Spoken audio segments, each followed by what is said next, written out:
welcome to the Australian Roundtable Podcast. Today is Sunday the 15th of February 2015. This is episode 19 of our weekly broadcast, live at youtube.com/Australian Roundtable from 3 p.m. Australian Eastern Standard Time every Sunday, and also archived at the same channel for later listening.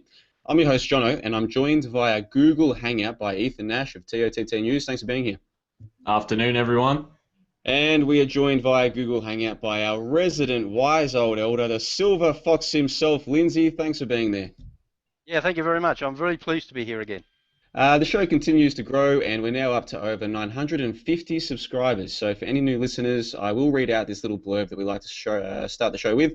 So bear with me. The Australian Roundtable Podcast is a Brisbane-based independent news analysis discussion panel podcast which broadcasts live every Sunday from 3 p.m. Australian Eastern Standard Time. Live listeners can take part in a live chat forum at the YouTube channel during broadcasts. The show features an eclectic panel of presenters who come together each week to discuss recent and topical news and current affairs from Australia and around the world, and provides an alternative perspective to that presented by the mainstream media.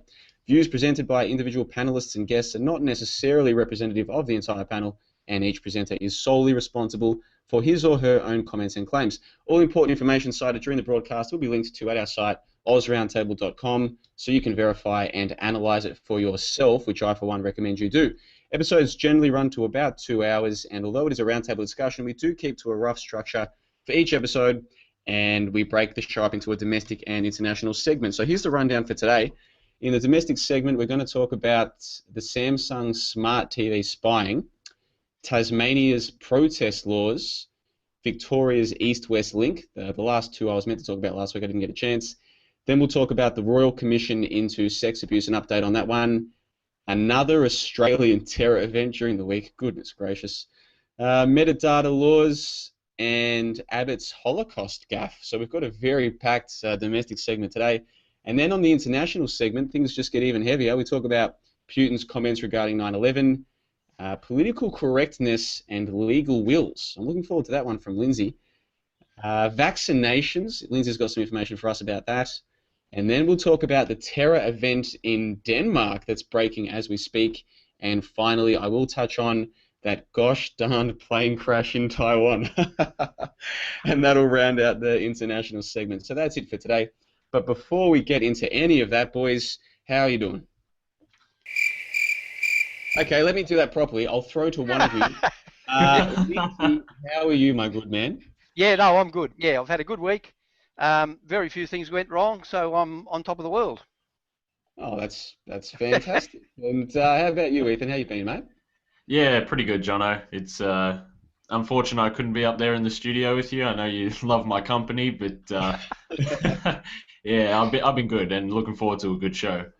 Oh, excellent. I should say for the listeners, if things seem a bit skewy today, we are broadcasting entirely over Hangout. Normally we all work from a little makeshift studio in my spare room here at my place, but Ethan couldn't make it today and Lindsay's otherwise predisposed, so this show is entirely via Google Hangout, and it's a different atmosphere, if you like, when you're doing a show live in a studio compared to over the net. So please, listeners, bear with us. If we seem a little bit haphazard, you know the reason why. But I tell you what, boys, if you're all good, we'll get straight into the first little topic that will start the show off, and that's Gogglebox, Ethan. You've got an update for us.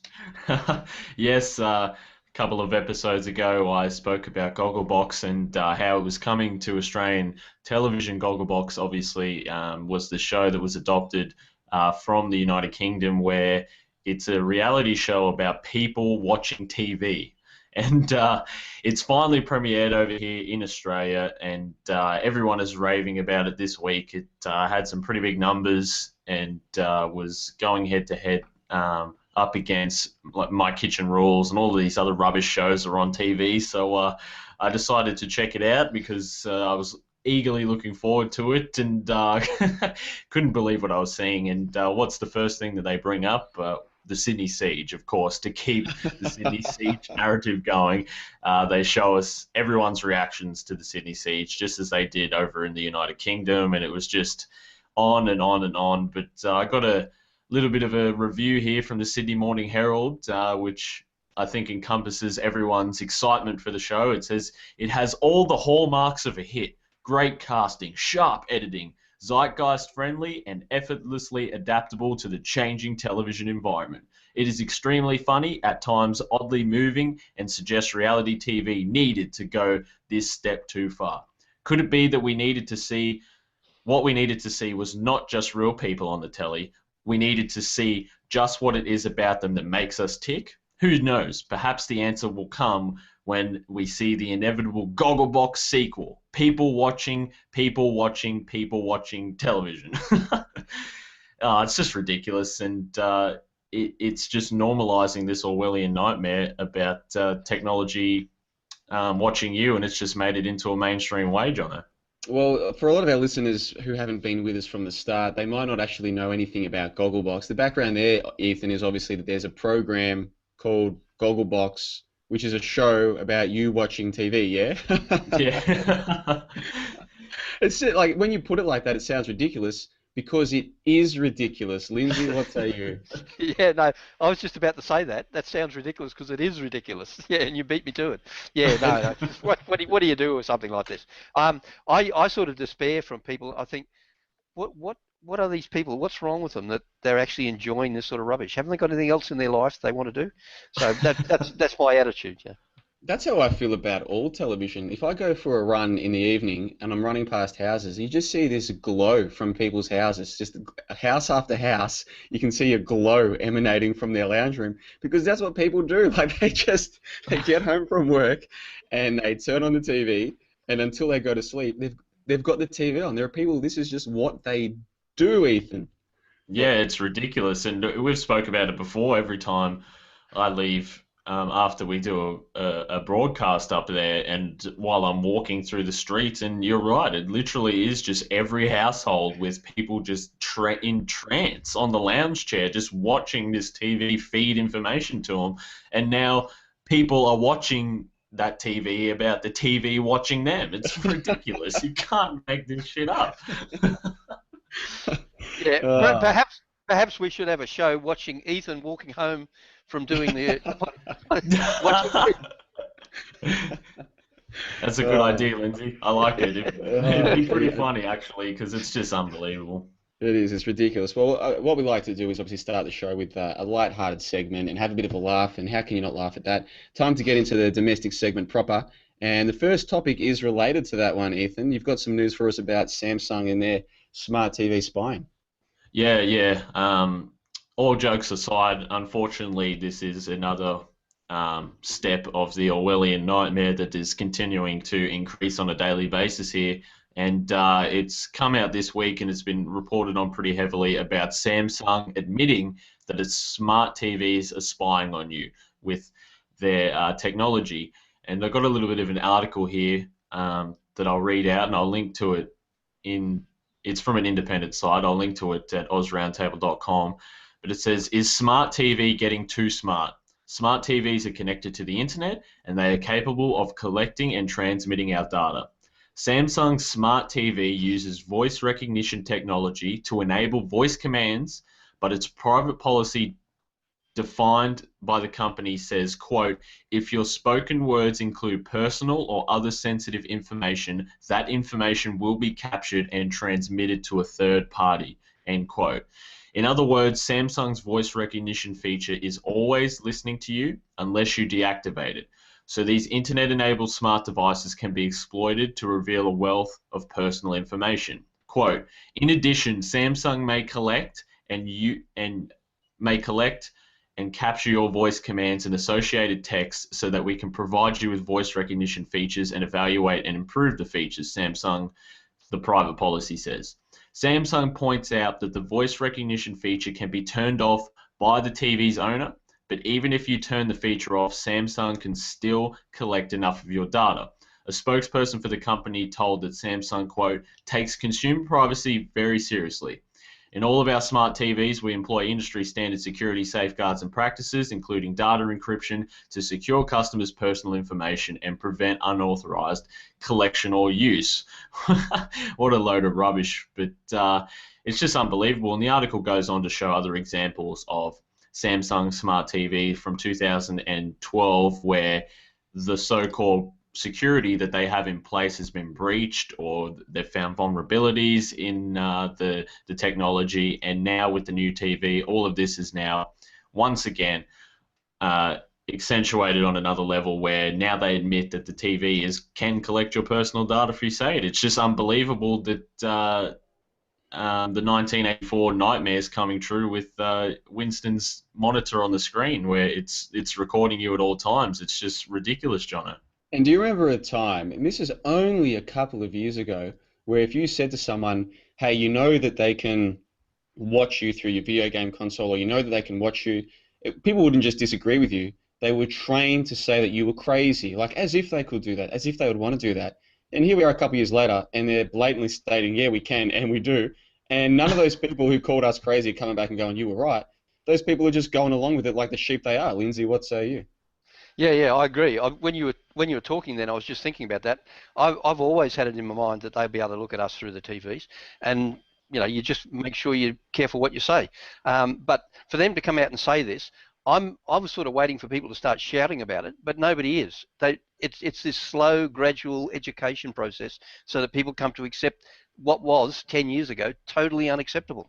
Over to you. Yeah, it would have been, you would like to think, completely unacceptable a couple of years ago, and it just shows how far we've fallen, that this can come out in the news, and who, apart from us, who's talking about it? Yeah. And that's talking about my kitchen rules. Look, I don't know how it is in other countries. We've got a lot of international listeners on our show, both live and people who listen during the week. I don't know how it is in other countries, but you have to understand, Australian TV, most of it during the week is to do with houses, like renovate your own house and all this kind of crap, or cook this food at home. It's like what they call reality TV. So people come home from actual reality, and then they turn on the TV and they watch reality TV, which is actually all just advertisements. I mean, if you watch an episode of Backyard Blitz or whatever, it's essentially just advertisements. Like, I don't mean during the ad space, I mean during the actual show. It's just advertisements, but they get like a handyman to show you how he cuts his deck, but he's using a Black & Decker thing or whatever. And it's actually, like, it's ingenious what they do. It is a 100% scripted advertisement, but they present it as though it's real, and people watch it and they think they're actually watching real stuff. And then while they're watching this, the TV is going to be watching them. And that's the problem with shows like Gogglebox, is that this is all coming out at the same time, and it's normalizing it because it's normalizing in a way that technology should be able to monitor you. It's a known fact that laptop microphones, the default microphones, are on at all times, and they're on at all times monitoring even when it's turned off. We've seen in the United States and other international regions smart technology such as even your washing machine listening and spying on you now, and just coupled with this rubbish of Gogglebox and this normalization of just something, as you said, that would be completely, well, we'd hope to think it would be, but would be completely, just crazy 10 years ago, to the fact where people would have denied it if it did happen. And it's the same with everything. It's the same with forced vaccinations, microchips. Everything is just gradually rolling out to now the people just accept it and never admit that they're wrong, because that's just how things have always been, and it's only going to get worse from here, Jono. Yeah, and Lord Rollo in the live chat says that Alex Samsung Jones is watching you. Again, if you are listening live, there is a chat box there, and we do like to read out the comments of the live listeners. So if you're not familiar with it, just log into your YouTube account and you can take part in the live chat. It's always plenty of fun. In fact, sometimes the guys in the live chat, they're having their own conversation distinct from what we're talking about. But that's cool. As long as we're all talking about this kind of thing, that's really the most important part. And we do have to press on to the next topic, which is the Tasmania protest laws. This is just a quick update, but back on episode 6 of the Australian Roundtable Podcast, so what was that, 4 months ago now, back in November, we discussed some of the draconian so-called anti-protest laws which the Tasmanian government was attempting to pass. Now, for our international listeners, Tasmania is the smallest of our 6 states by population. I think about 500,000 people live there. But anyway, their government was passing these laws. We discussed it. I want to read an update now. This is from the ABC. Tasmania ditches defamation law changes after public backlash, 5 February 2015. Quote, the Tasmanian government has dumped plans to change the law to allow corporations to sue for defamation in the face of public opposition and a lack of support from other states. the government had plans to break away from national defamation laws to give corporations with more than 10 employees the right to sue groups or individuals who made false or misleading claims about their products. It was an election promise designed to protect the forest industry from damaging market campaigns by environmental groups, end quote. So I guess the good news there, guys, is that those laws, they've scrapped them, in the face of public backlash. But the bad news is the fact they ever thought they could get away with this in the first place, Lindsay. Yeah, well, they can get away with anything because we're becoming a corporate society now. I presume we're considered to be corporations. So, yeah, I don't know what you do about this. Somewhere along the line, we've got to find an avenue for putting a stop to this garbage when it comes out. So far, we haven't been able to, because we've talked about this before. Our politicians aren't actually representatives anymore. They're dictators, and if they're being paid by the corporations, well, of course, they're going to do what the corporations want. Okay, back to you. Yeah, Ethan, I'll throw to you there, mate. What's your general opinion on this? The state government, okay, it's Tasmania, but we're a federation. We're 6 states, right? We're all meant to be, we've all got the same number of senators in the Senate. It's meant to be a federation of 6 states. So even though it's just Tasmania, it's not just Tasmania. This is a state within our federation trying to pass laws to allow corporations to sue you for criticizing them. What do you think of this? It's just ridiculous, and we discussed this in detail on previous episodes, and it is positive that it's not getting any further, because that's what it always is. It may be not happening in our state, it may not be happening in other countries that our international listeners are listening from, but it's a testing ground wherever they do it. It sets a precedent for other corporations, for other just draconian measures to be enforced, because now they have a precedent about how it works. And you're absolutely right, Lindsay. It's a tough avenue to try and beat. I've always said that all of this, not just this one specific area, but the entire spectrum of this movement needs to have an informed community to come together, because someone may be able to offer solutions that we haven't been able to think of. There may be people in this movement that are very well versed in legal affairs. There may be other people that, in corporate law. Just building a community is the solution that I've always seen, but it just seems like it's getting harder and harder and harder, because not just with this, but with the TPP and all of these, the China Free Trade Agreement, China-Australia Free Trade Agreement, all of these corporations that are taking over on the outside now, it's ridiculous, and it's only going to get worse from here, Johnno. And what's interesting is if you look into how corporations came to exist, because we've just grown up with corporations, right? They just seem normal, but historically they're not normal. It's only been the last so many decades, the last couple of centuries, where we've had these things called corporations that are treated like humans under law. It's actually, by Western civilization standards, it's actually a relatively new phenomenon. And when you look at the fact that once upon a time we didn't have corporations, but people still lived, things still got done. You don't need corporations to get things done. You have to ask why they exist. And of course, if you do look far enough into it, Lindsay, you come up with some pretty hairy answers. Yeah. Well, my understanding of it was that people didn't want to be sued. That's the first thing. So if you were a corporation, and then you couldn't be sued personally. That was one of the things. The other one was that it went on. The corporation lived on past the death of certain individuals, and I think that was the other thing that they were looking for. But and I think all these things serve a purpose, but it had a backlash now that perhaps we hadn't, or they may well have anticipated, but we didn't. And so all the good that came out of it, now we're starting to get some of the backlash. Okay, over to you. Well, it is good to see. I mean, the article that I quoted said that this was because of public backlash that they axed the plans. And like I said, that's good news. But if we look at this, if we take a step back and look at the forest for the trees, we are still living in a world where governments think they can get away with this kind of thing. And okay, there was too much backlash this time on this occasion. But we have to bear in mind here, we're living in a situation where the governments think that they can pass laws allowing corporations, things that don't exist, okay, allowing them to sue individuals for criticizing them. It's incredible stuff, and we'll have to spend more time in the future episode talking about, I guess, the legal aspects of what corporations are and how they are a huge concern to us as people, as free people. But we do have to move on. So the next update, I've got one more update quickly. This one's regarding Victoria. Now, back in episode 3 of the Australian Roundtable Podcast, so we're going back many months now, I touched on the East-West link debacle, and I've been meaning to do a feature piece on it ever since, and eventually I will. But for the time being, it should be noted that if you haven't already worked out that our state governments are utterly corrupt, no evidence is likely to wake you up to this fact.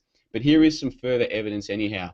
This is from the ABC, 5th of February, an article titled East-West Link, Victorian Opposition Releases Secret Side Letter Guaranteeing Compensation if Project is Scrapped. Quote, a previously secret document which guarantees compensation for the consortium behind the East-West Link if the project is scrapped has been released by the Victorian opposition.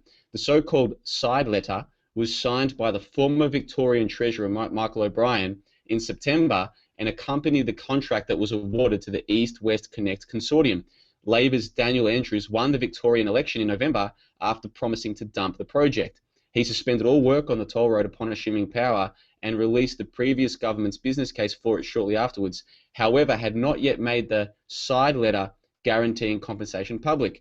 The letter stated that compensation would be paid to the consortium even if a court subsequently found that the contract was void or otherwise unenforceable. End quote. So in other words, an outgoing government whose polling said that they were likely to lose the election signed a multi-billion-dollar contract with a multinational consortium promising the money no matter what happened, even if they lost the election. This is treachery, and in a better world, these politicians would be answering to a court of law with the trial made up of taxpayers. Lindsay, what say you? Yeah, it actually reminds me of bankruptcy. If somebody's going bankrupt and know they're going bankrupt, and beforehand they put money in, give it to their wife or whatever, the courts will go back and take that back because it was obvious that it was a shonky deal to get round the bankruptcy. And it's the same with this. It should be within the court's power to go back and override whatever agreement they've got and say, no, this was a shonky deal that you did knowing that you were going to be booted out, which is equivalent of bankruptcy. You're going to be booted out of government. You did a shonky deal, and now we're going to override that. That's my feeling on it. Yeah, and I probably could have given a better background there because, again, most of our listeners are Australian. Google Analytics tells you where your listeners are, and so most of our listeners are Australian, but we have plenty of international listeners. So I should say here, Victoria is our second largest state by population. I think we've got about 24 million people in Australia officially. I think Victoria has about 5 million or 6 million, so it's our second largest state by population.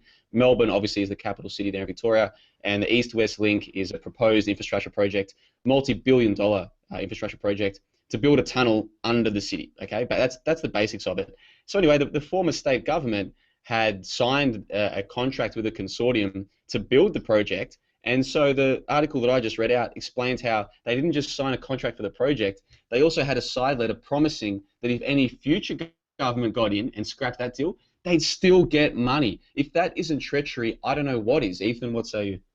Yeah, no, you're completely right, Jono. It's mind-boggling.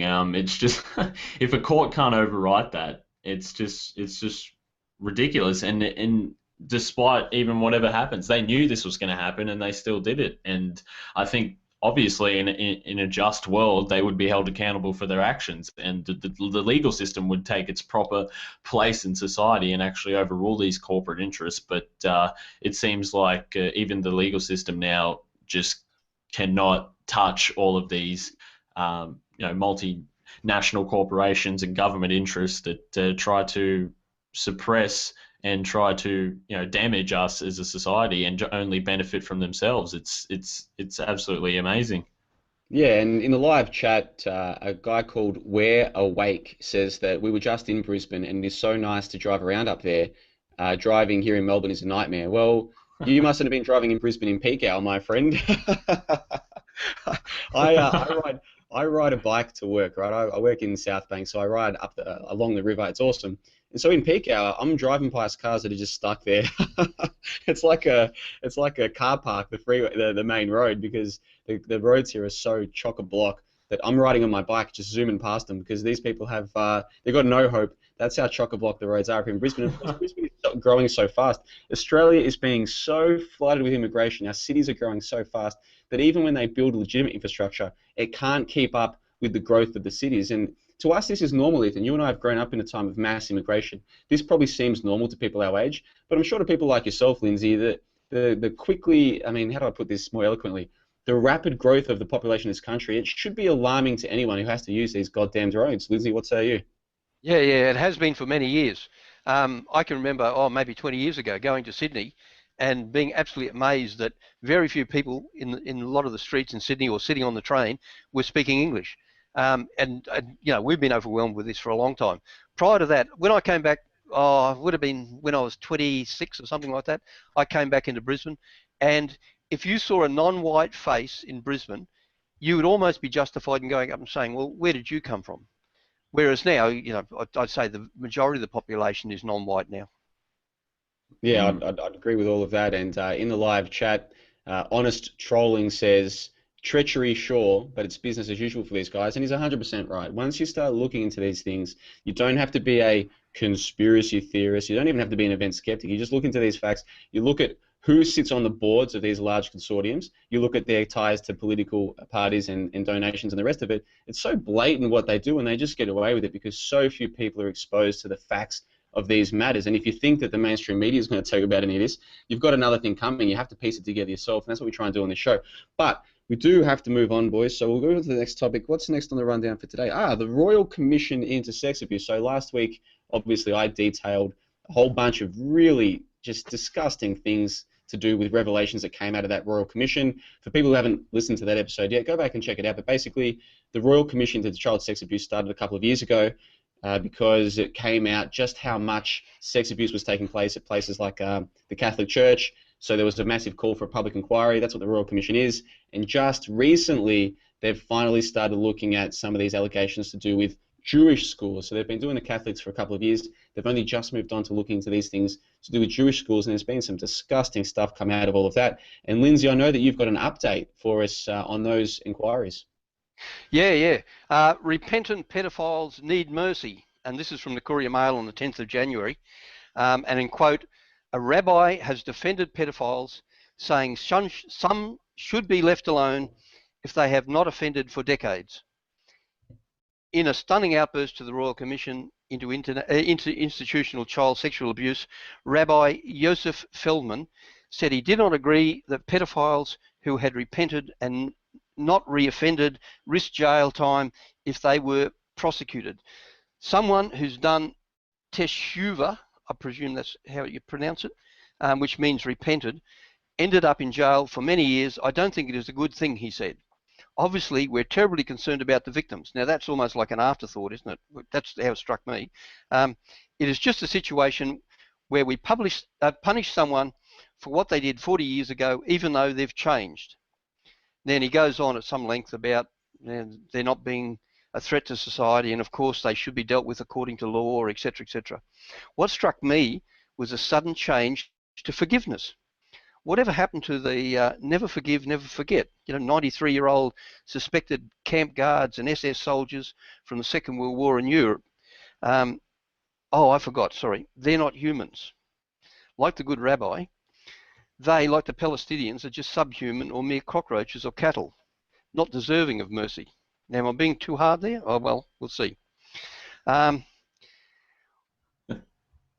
we're on the subject of Jews and pedophilia, I've been downloading the various Jewish encyclopedia, and I've been reading Elizabeth Dillon's The Plot Against Christianity and Theodore Pike's Israel, Our Duty, Our Dilemma, and their references to halakha, or binding Jewish law, specifically in relation to allowable sex with girls 3 years and 1 day and boys 8 years and 1 day by men and women.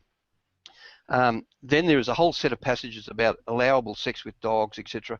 But before I go into this subject on this podcast, I wish to view the passages myself in the various encyclopedia and Talmud.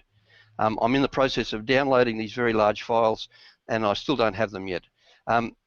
Once we understand this halakha relating to young children, we may begin to understand the source of Rabbi Joseph Feldman's hitherto strange statements to the Royal Commission relating to pedophilia.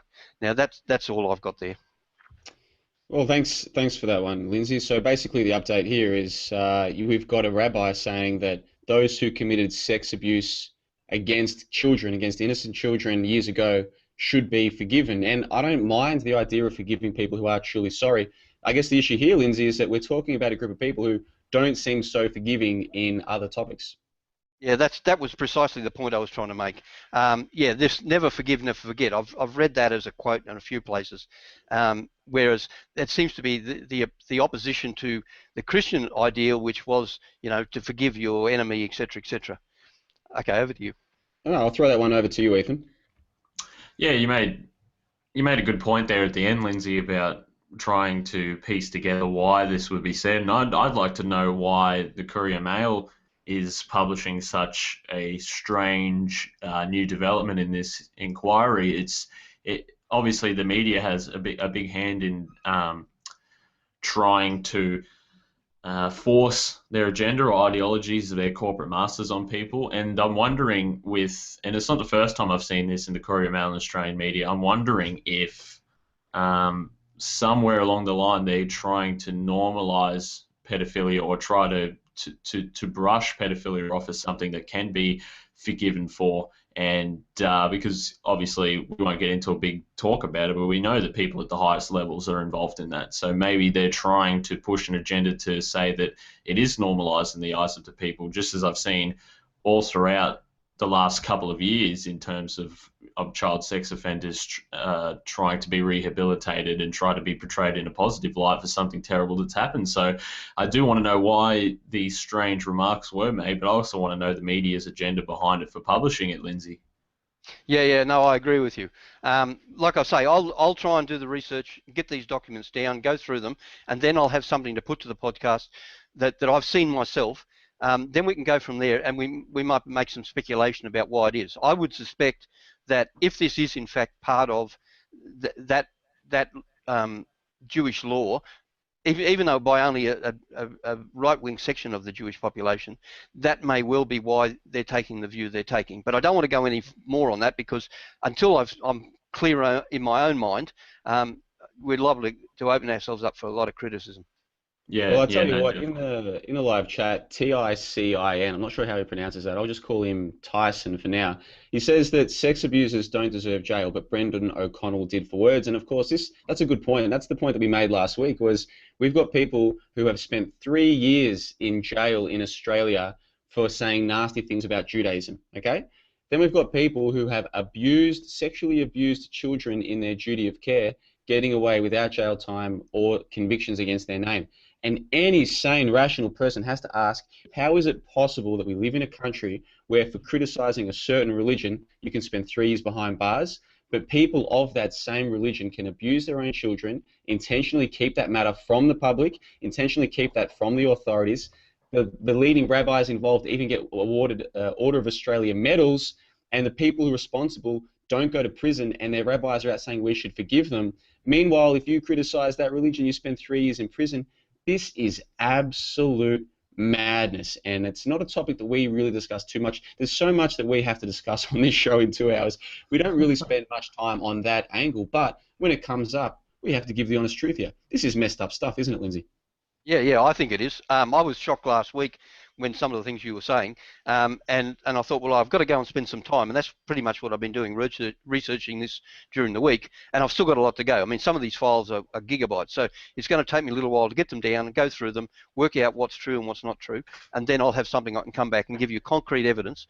And like I was saying, I'm sure there are large sections of the Jewish community who don't agree with all this, but there are still people who take this as absolute truth, and they follow it to the letter. Yeah, I agree. I mean, I haven't met that many Jewish people in my life, but the ones that I've met, I've enjoyed their company. I've made a couple of friends, and I refuse to believe that they would ever acquiesce to any of this nonsense. The problem is the ones at the top, the rabbis, they're not just acquiescing to it. They're publicly admitting that they didn't tell the authorities when they knew of people with a duty of care abusing children. And they're also publicly stating that we should forgive those who have been found out. So the leaders of their communities are the ones making these outrageous statements. And as we discussed on last week's show, because of their concept of, is it Mashira? Something like this, where they don't inform on their fellow Jews to secular organizations, some of this stuff goes completely unchecked. So even though we know that in the Catholic Church this stuff is rife, and even though we know that in other organizations this stuff is rife, the big issue that we have with a certain segment within the Jewish population in Australia, these Orthodox Jews who are basically supporting this public, is saying we've forgiven, forgive and forget those who have who've done this against their own children. That's why it looks so bad for them. And I agree with you, Lindsay. I think most, at least as far as I can tell, most Jews in this country have nothing to do with this. The issue is the rabbis at the top. Not only do they have to do with this, they're publicly defending it. Ethan, what say you? Yeah, I completely agree with what you're saying, Johnno. It's absolute insanity, and this can span off into a lot of other topics. So I definitely look forward to 1 week when we get the chance to really go through this and analyse it and see how far we can go down the rabbit hole. Yeah, 1 week we certainly will, but we do have to move on. If you're happy to move on there, Lindsay. So we'll move on to the next topic, and that is another Australian terror event. Yes, this is my segment. All right, so this is from the ABC. 12th of February, so a couple of days ago. Terrorism raid. Suspect in alleged Islamic State-linked plot filmed kneeling before IS flag, police say.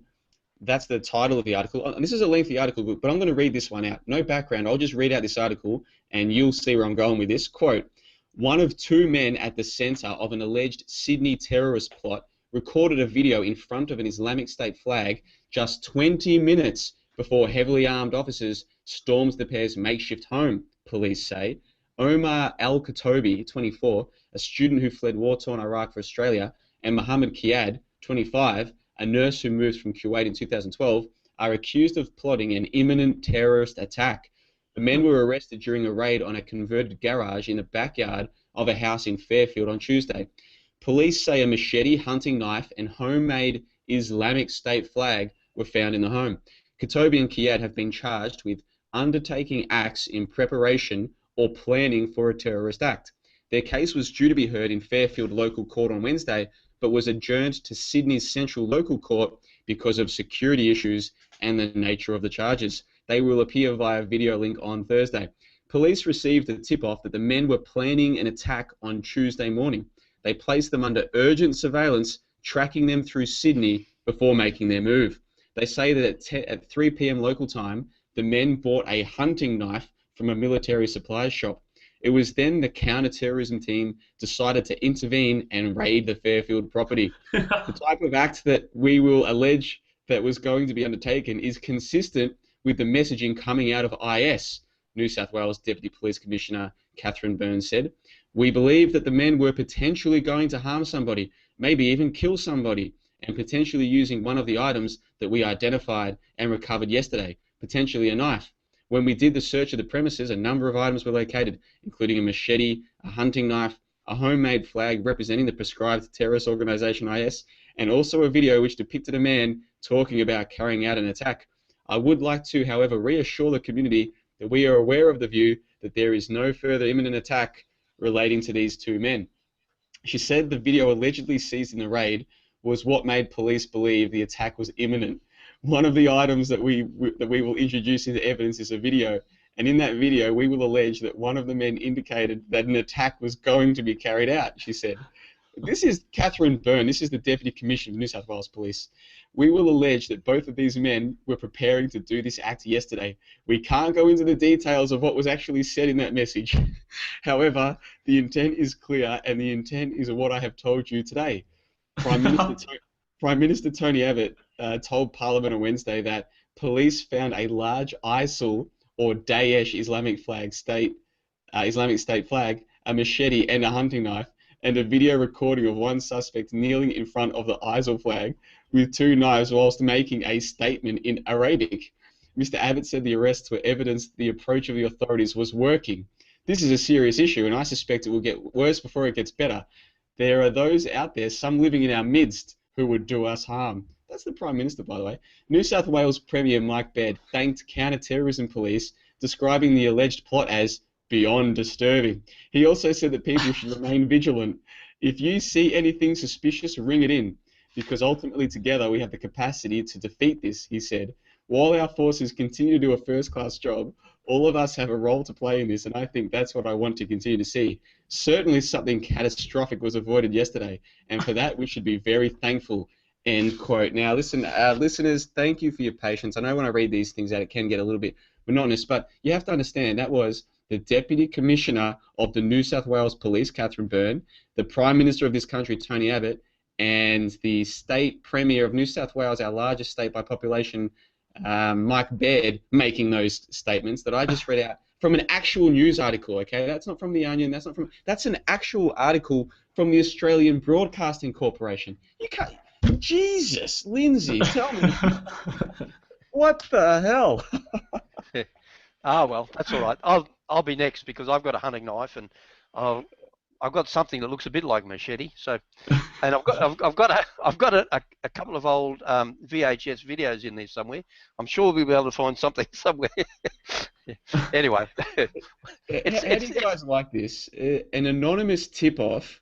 Okay, that's there. Okay, an anonymous tip-off led the police to capture these baddies just minutes after they made a video declaring their intent to do evil things. So it's just like in the James Bond movies where the bad guys always announce all of their evil plots just before the good guys save the day. And people think this is real. Ethan, what say you? Well, I've followed this pretty closely actually, because I was when it was breaking news, the television where I was in the background was reporting on it, and your favourite channel, Johnno, Channel 7, came with their bulletin, and it was Melissa Doyle in the afternoon news, and it started and it said, "Good afternoon from what could have been the most catastrophic day in Australia's recent history." Oh, no. And it said 2 alleged men have been caught just minutes before carrying out an alleged beheading. Yeah, and so, okay, we're going to give this a little bit of time, even though this should just be written off as the nonsense that it is. But think through this one logically. Who gave the anonymous tip-off to the police that these guys were going to behead someone? Who did that? Okay, who did that? Who knew about this and tipped off the police? And then secondly, we're now being told that these guys were being tracked by the police because of the anonymous tip-off. So what does that mean? If somebody just calls up and says, "Hey, listen, Johnno there in St. Lucia, I think he's going to do something bad," what? Do they instantly start tracking everything I do and where I shop? I mean, you have to think through this. This is, okay, it's funny. It is funny. It's amusing how ridiculous this is. But then think through what they're conditioning people to accept here. This is madness, Lindsay, madness. Yeah. I think it was probably Sony who reported them for what they were saying. Samsung. The Samsung Smart TVs. Samsung, sorry. Yeah, reported them when they were doing the video, and bang, straight away, within minutes. Alex Jones was watching them through their TV and tipped off the police. Yeah. Who even uses videotapes anymore to record a message? Who is using old VHS tapes to make an IS message when they've got state-of-the-art HD cameras over in the Middle East for their so-called beheading videos? But the main... You made a lot of good points, Johnny. We can laugh about it, but it is a very serious thing about how people are being conditioned to accept this. And once again, I said to a lot of people close to me, I said once this whole leadership spill is over, that they get their ratings and advertising, we'll be back again with ISIS in our face. And straight away, there was a foiled attack, and the main point that they were trying to get once again, was these people were not on a terrorist watch list, so we need to broaden the scope for how people can get on a terrorist watch list, and we need to enforce metadata once again, and try and pass it through as law, because this is what's happening, and it was just scary, because this is unbelievable. And they showed alleged videos of their shed that they were at, and the knives were still in the packages. It was just ridiculous, and we can laugh about it all we want, but this is setting a scary precedent for, as you said, Jono, anyone could tip off and you could be monitored, you could be rated, and they could just say anything and no one's going to do anything about it. Yeah, exactly. And in the live chat, justiceforgermans.com, one of our regular listeners says that he's only just noticed that we're on video and we could, present the articles as we're reading them out. I would love to do that, start using the screen share facility that we have, but for the time being, I've got so many tabs open, I'm trying to keep track of the live chat, so that's why we don't do that. But of course, we do link to all of these articles on AusRoundtable.com, and I do have to apologize. I haven't actually updated the website for last week's episode. I do apologize for that. I've just been so flat out, but usually within 24 hours, we have that website updated with all of the links that we read out. So if I read out an article from the ABC telling you everything that I just said, you can check that article for yourself and have a laugh. It is utterly ridiculous. Adam Bravo in the live chat just says that on the topic of corrupt politics, usury seems to be the main engine keeping it going. And of course, usury being money lending at interest, right? And I believe that's 100% true. Usury is at the heart of evil. Usury is evil. Usury is slavery. And because we've grown up with it, we just think this is normal. The people are in thousands of dollars debt and they have to take out a $500,000 mortgage to own a house and all this nonsense. It just seems normal to us, but it is not normal. It's utterly evil. Usury is evil. And when this war is won by the forces of good, it will be outlawed the way that it should be. But I did get sidetracked there, guys. Unless you guys have any things to add, we'll move on to the next topic. No, we're good. No, I haven't got anything else. Robot Broke in the live chat says, it's good that John rides a bicycle. Bicycles are man's greatest invention. And I tell you what, I don't think he's too far wrong there. Bicycles are an amazing thing. Since I got mine, I'm so much healthier, so much happier. I love my bicycle. And if you're someone who rode a bike as a kid but hasn't ridden one lately, seriously consider buying a bike and just riding it around. You'd be amazed how happy it makes you. It actually makes you to ride around and use your own legs to get from one place to another.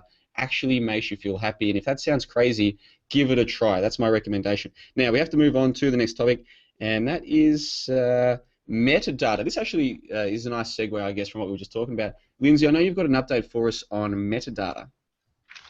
Yes, indeed I have, and I'm just looking for it.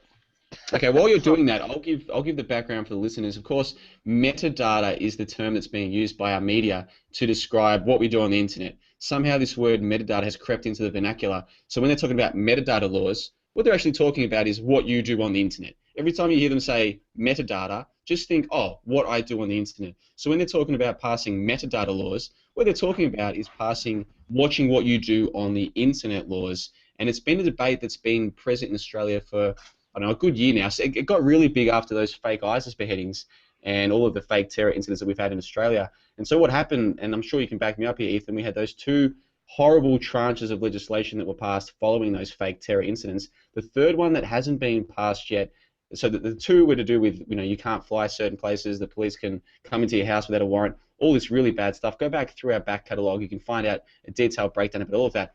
The third tranche they haven't passed yet is to do with metadata, i.e. internet censorship, internet surveillance, if you like. And I think by now, Lindsay, you should have had a chance to get that little file up and tell us about that. Yeah, I have, yeah.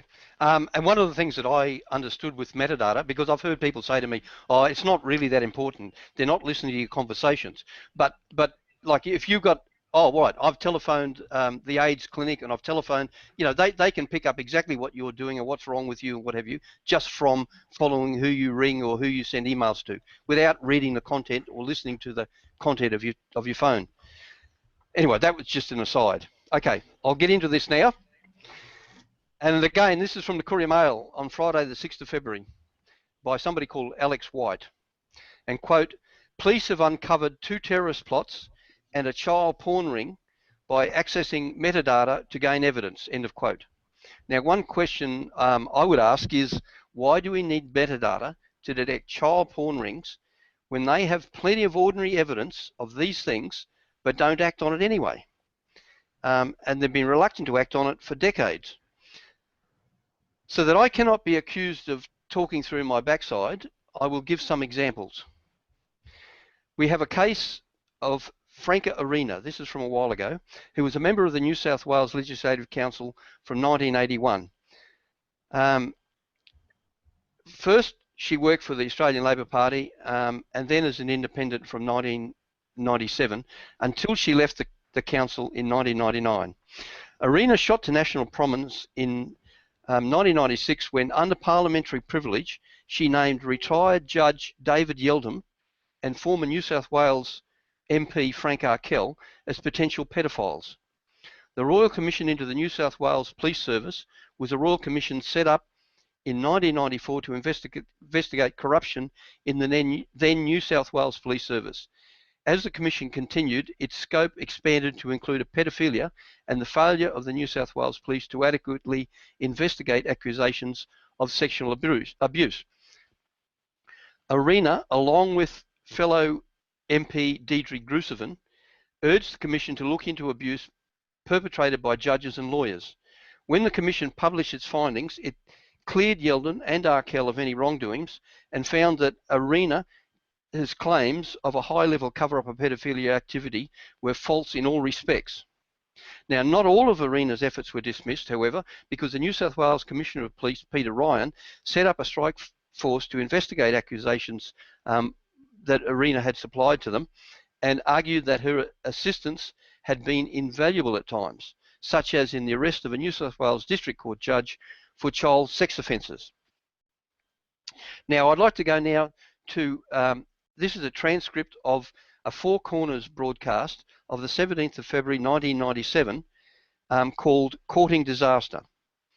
Now, the suicide of Justice, this is quoting, the suicide of Justice David Yeldham after his secret life had been revealed scandalised the judiciary. There is evidence that the highest judicial officers in the state were made aware of his behaviour in the late 1980s but failed to take effective action. Now, I think that's important. His practices, in the eyes of Sir Lawrence Street, the former Chief Justice of the Supreme Court, made him unfit to hold office. End of quote. Now, they go to somebody called David Hardacre, and he says, no credible evidence has emerged that the judge was a pedophile, but 4 days after the public allegations, the loving husband and grandfather committed suicide. I would have thought that a judge would be a bit more thick-skinned than that. Anyway, the New South Wales Royal Commission has since heard evidence that David Yeldham engaged in indecent behaviour in public toilets, both as a judge and at other times of his life. And then when he was caught by police, he lied his way out of it. Then they put the question to John Baston QC, who was a barrister, and they say, if he was a witness in his own court, how would he go down? And the answer was, well, one hopes he would go down. One hopes he would not be accepted as a witness.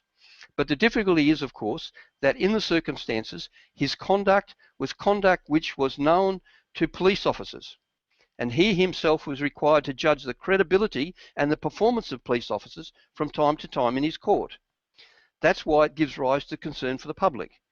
Righto, so if the police are given the nod and saying, yeah, we'll just ignore you, you can go into public toilets and do whatever you want, when they bring somebody up before a court who may be a little bit iffy, whether he's guilty or not, they're expecting the judge to come down on their side. I think that's the point they're trying to make there.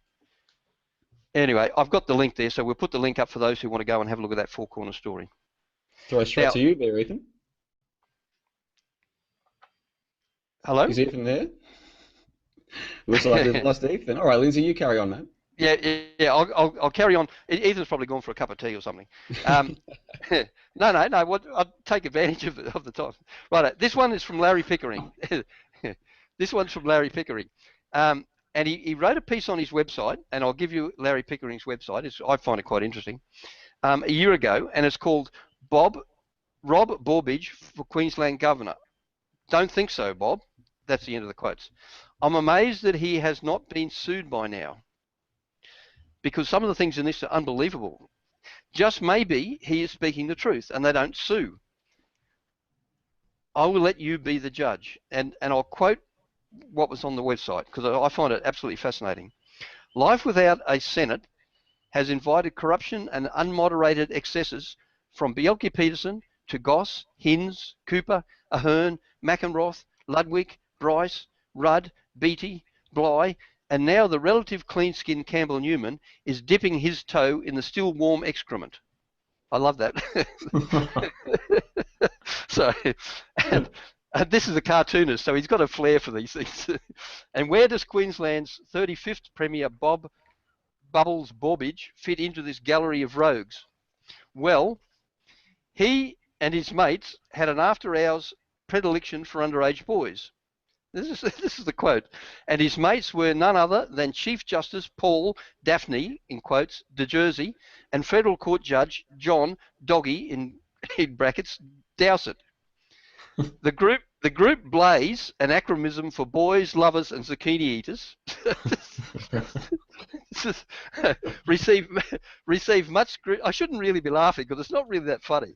Received much scrutiny from the New South Wales Wood Royal Commission and the NCA, that is National Crimes Authority. The Commission's report is available on the net. A former speaker claims to have had in his possession a copy of a video provided by the Parliamentary Service staff showing Borbidge entering the annex building of the Parliament, that is, with one of his friends, in brackets, and in the company of two young boys dressed in high-heeled shoes and blonde wigs. It is believed that a copy of the video, which was in the possession of the speaker, is now in a secure location. End of quote. And I've given the link to Pickering's post there. Now, this is the same Paul de Jersey who is now Governor of Queensland. He was the Chief Justice.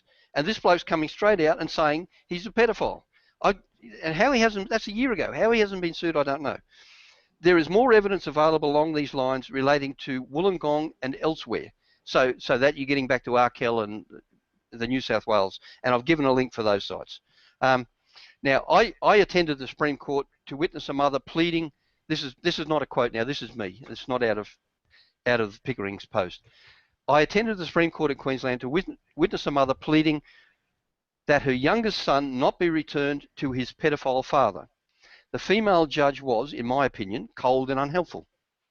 The woman's other sons have made videos and affidavits speaking of their abuse since the age of 2 at the hands of a father, police, youth worker, ministers of religion, a prison guard, and numerous others. They claim that one occasion a female federal court judge had sex with their psychiatrist on his desk in front of the boys.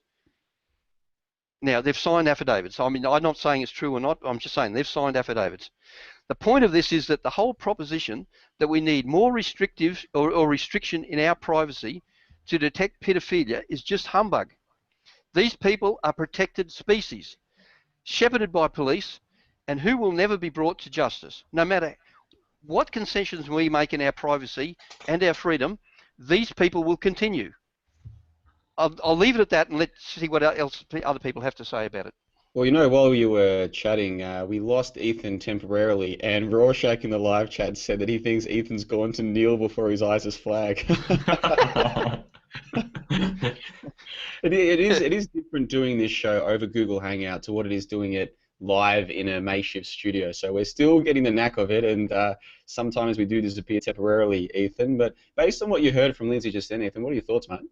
Yeah, no, as what happened last week, I definitely have underestimated the speed of my computer for the unmute button. But Lindsay, you made some fantastic points in that, and I thank you for putting that together and providing a context really for the broader scope of metadata about how the people that are in power, the people that benefit from all of these things are going to continue to get away with it, and it's only us that are going to be punished if we're surveilled, because these things have happened in the past and they've been allowed to get away with it. So it's just going to continue, and it's only going to reflect back on us.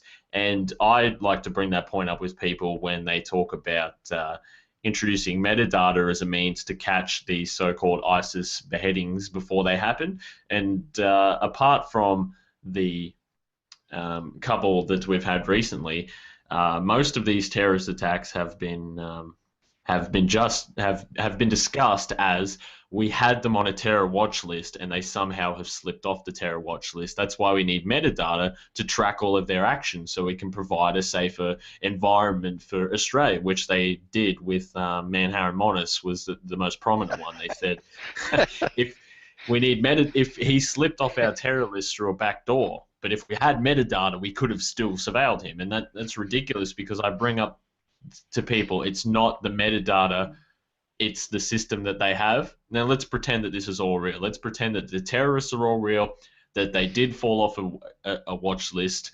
That does not justify using metadata, because we have seen from those examples, it's not the lack of information that they had about them, it's the internal systems that they have inside of their own watch lists which allowed them to lose track of them. It's not that they haven't identified them through metadata, they already had identified them and they lost them through that. So using metadata as an excuse for that is completely ridiculous. And now with all of these examples in this context you provided, Lindsay, it's just shown you once again that metadata it's insanely not good for us. It's not good for us in any way, because we're the only ones that don't benefit from it, and the ones that get away with it, they're going to continue to get away with it whether there's mass surveillance or not.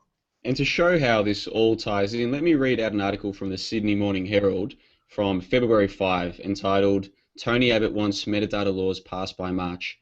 Quote, Controversial data retention laws will pass Parliament next month if the federal government gets its way. Prime Minister Tony Abbott has written to opposition leader Bill Shorten, urging Labor to expedite through Parliament new powers which force telecommunications companies to store metadata for 2 years. The laws, which have yet to be debated in the lower house, are designed to give ASIO more scope to identify terrorism, but are opposed by civil libertarians and privacy campaigners. The government is awaiting on a parliamentary committee report on the legislation due by the end of the month, but wants Labor's backing to push it through both houses by the week of March 16. Mr. Abbott said it was vital to Mr. Abbott said it was vital to move fast to tackle the growing threat of homegrown terrorism after the Sydney siege and the Charlie Hebdo attacks. Before the attacks, the Prime Minister had reluctantly agreed to delay the committee's report, but it was absolutely vital now for Parliament to crack on and get the legislation through, he said.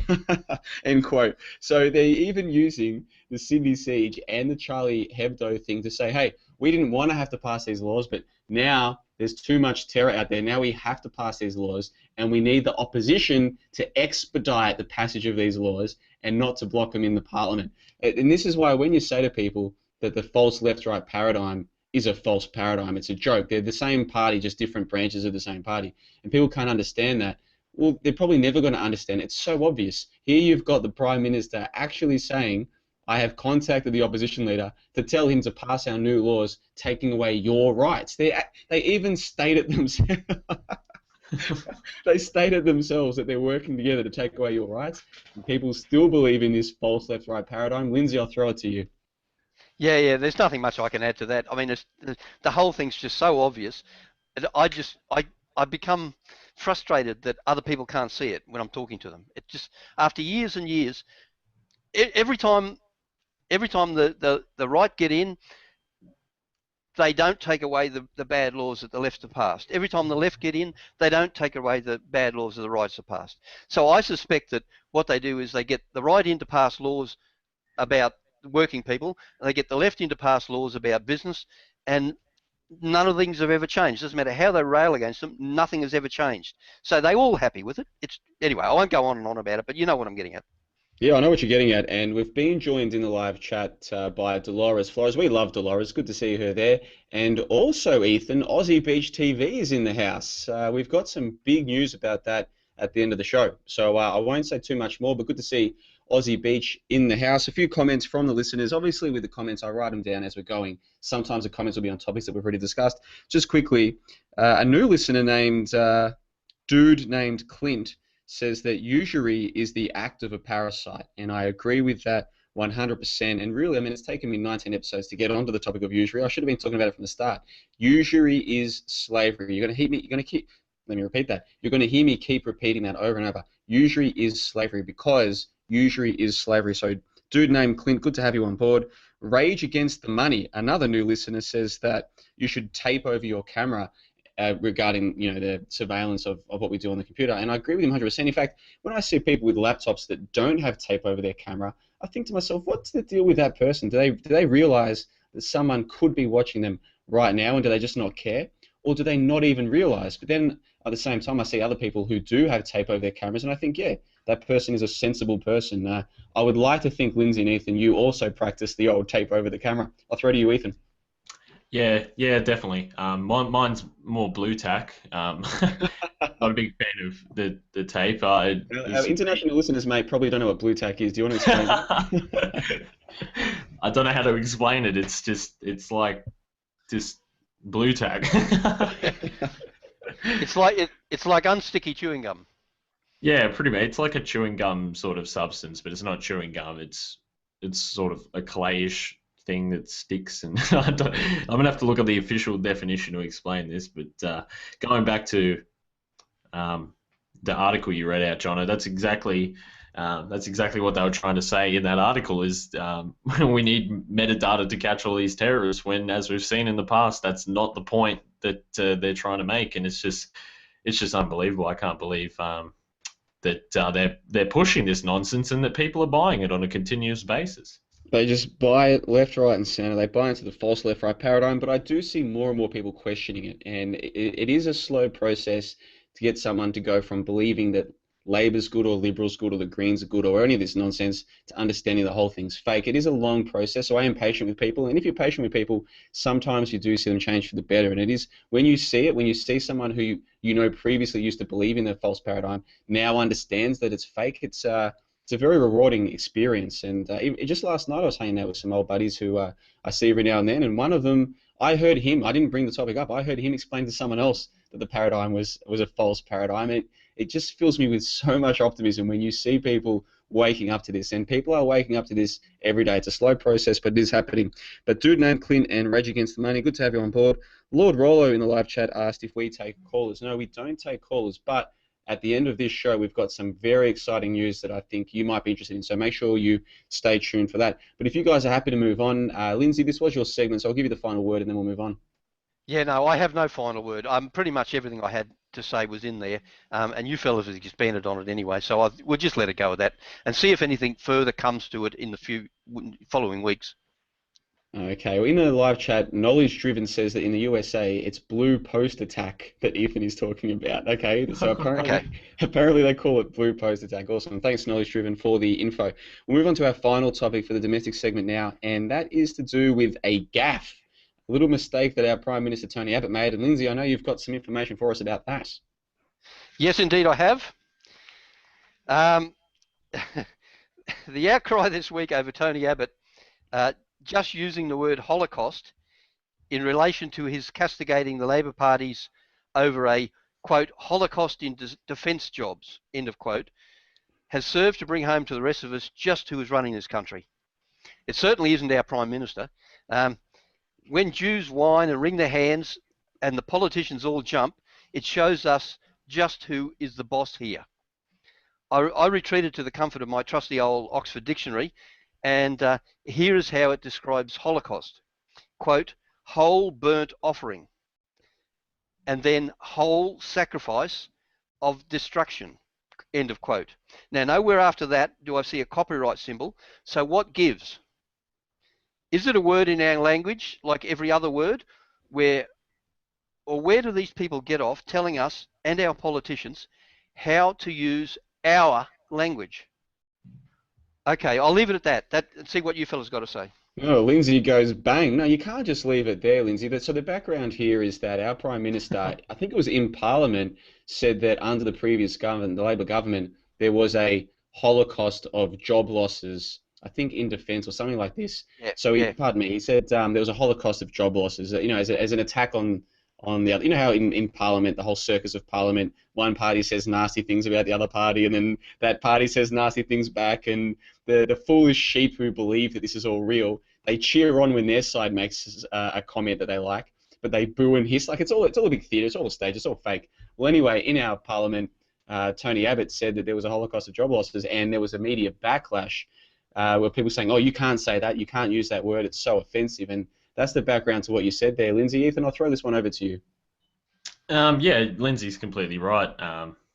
It's just another one of those strange things that have come up, and once again, it does, as Lindsay said, enforce who really is running the show, and just a criticism that's come back over one single word in the English language that we can't use, the same as anything else that relates to a certain country when bringing up that discussion. It seems like they've made a certain section of language of life where they are completely separate, and it's a troubling thing to even see. And we know that Tony Abbott was admittedly a pro-Zionism protester when he was in his university days. So if that wants to tell you anything about who's really running the country, then you need to look no further than Tony Abbott's past. I guess the question is, if Tony Abbott says that there was a holocaust of job losses, are you allowed to question whether any jobs were lost? They might put you in prison for 3 years. Oh, we live in a sick, sick world. Anyway, we do have to move on. We're an hour and 10 into the show, but we haven't even left the domestic segment. That was your segment, Lindsay, so I'll let you get the final word in, then we'll move on. Yeah, no, there is no final word. Exactly what you just said, and I think it needs to end with a laugh, because in some ways it is absolutely laughable that we allow ourselves to be dominated by this lunacy. I'll leave it at that. Fantastic. All right, it is time to move on to the international segment. We've got almost 60 live viewers at the moment. We're so happy to have all of you guys on board. And again, if you're not already in the live chat, check it out. There's some really interesting comments being made there. It's fantastic to see. On to the international segment. The first topic is Vladimir Putin and 9/11. Ethan, this is your segment, so take it away. Yeah, thanks for that, Johnno.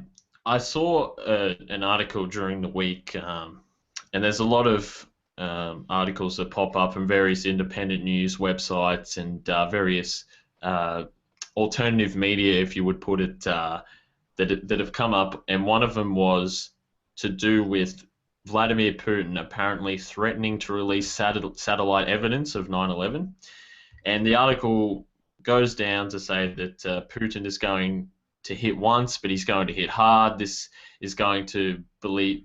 Analysts believe this will be the calm before the storm. All of this that is expressing the notion the attack was planned by the U.S. government, but you know that it was planned by the U.S. government, and Putin has satellites with the increasing tensions between the West and Russia, and he's going to release it. And I've seen a lot of people that I know sharing this article, and it was from Veterans Today where I saw it, but it's been spread all over the web. And going back, the source for this article was that it's been translated from a Russian website, Pravda, I think that's how you pronounce it, from Moscow.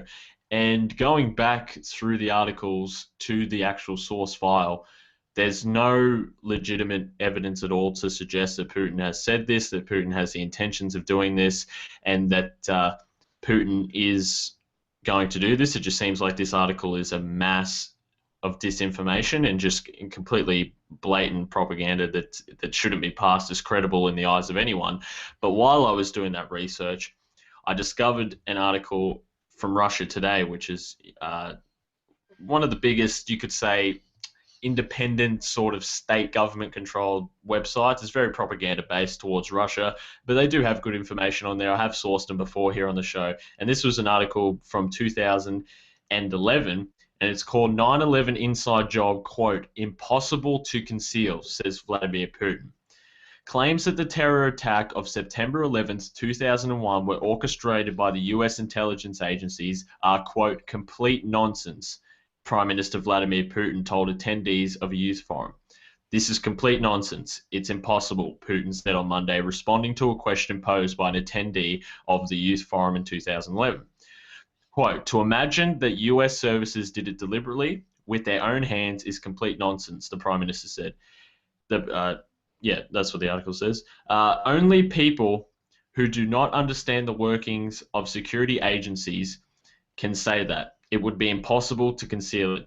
Putin added that he could not imagine how any of the current and former US leaders could have had such an idea. And this was obviously approaching the 10th anniversary of the 9/11 attacks. And the article goes on to talk about the International Center for 9/11 Studies with their citizens hearing that they had in Toronto, that Press for Truth released the series of documentaries covering that, where they analysed 9/11 evidence and pretty much just concluded that the official story was a lie, which we all do know that it was. But the interesting thing I wanted to speak about with this article is not only is it the complete opposite of this disinformation that we saw earlier in the week about Putin threatening to release information about 9/11, now Vladimir Putin has said that it's complete nonsense to assume that that would be the case, and only people that don't know how intelligence agencies work could assume that.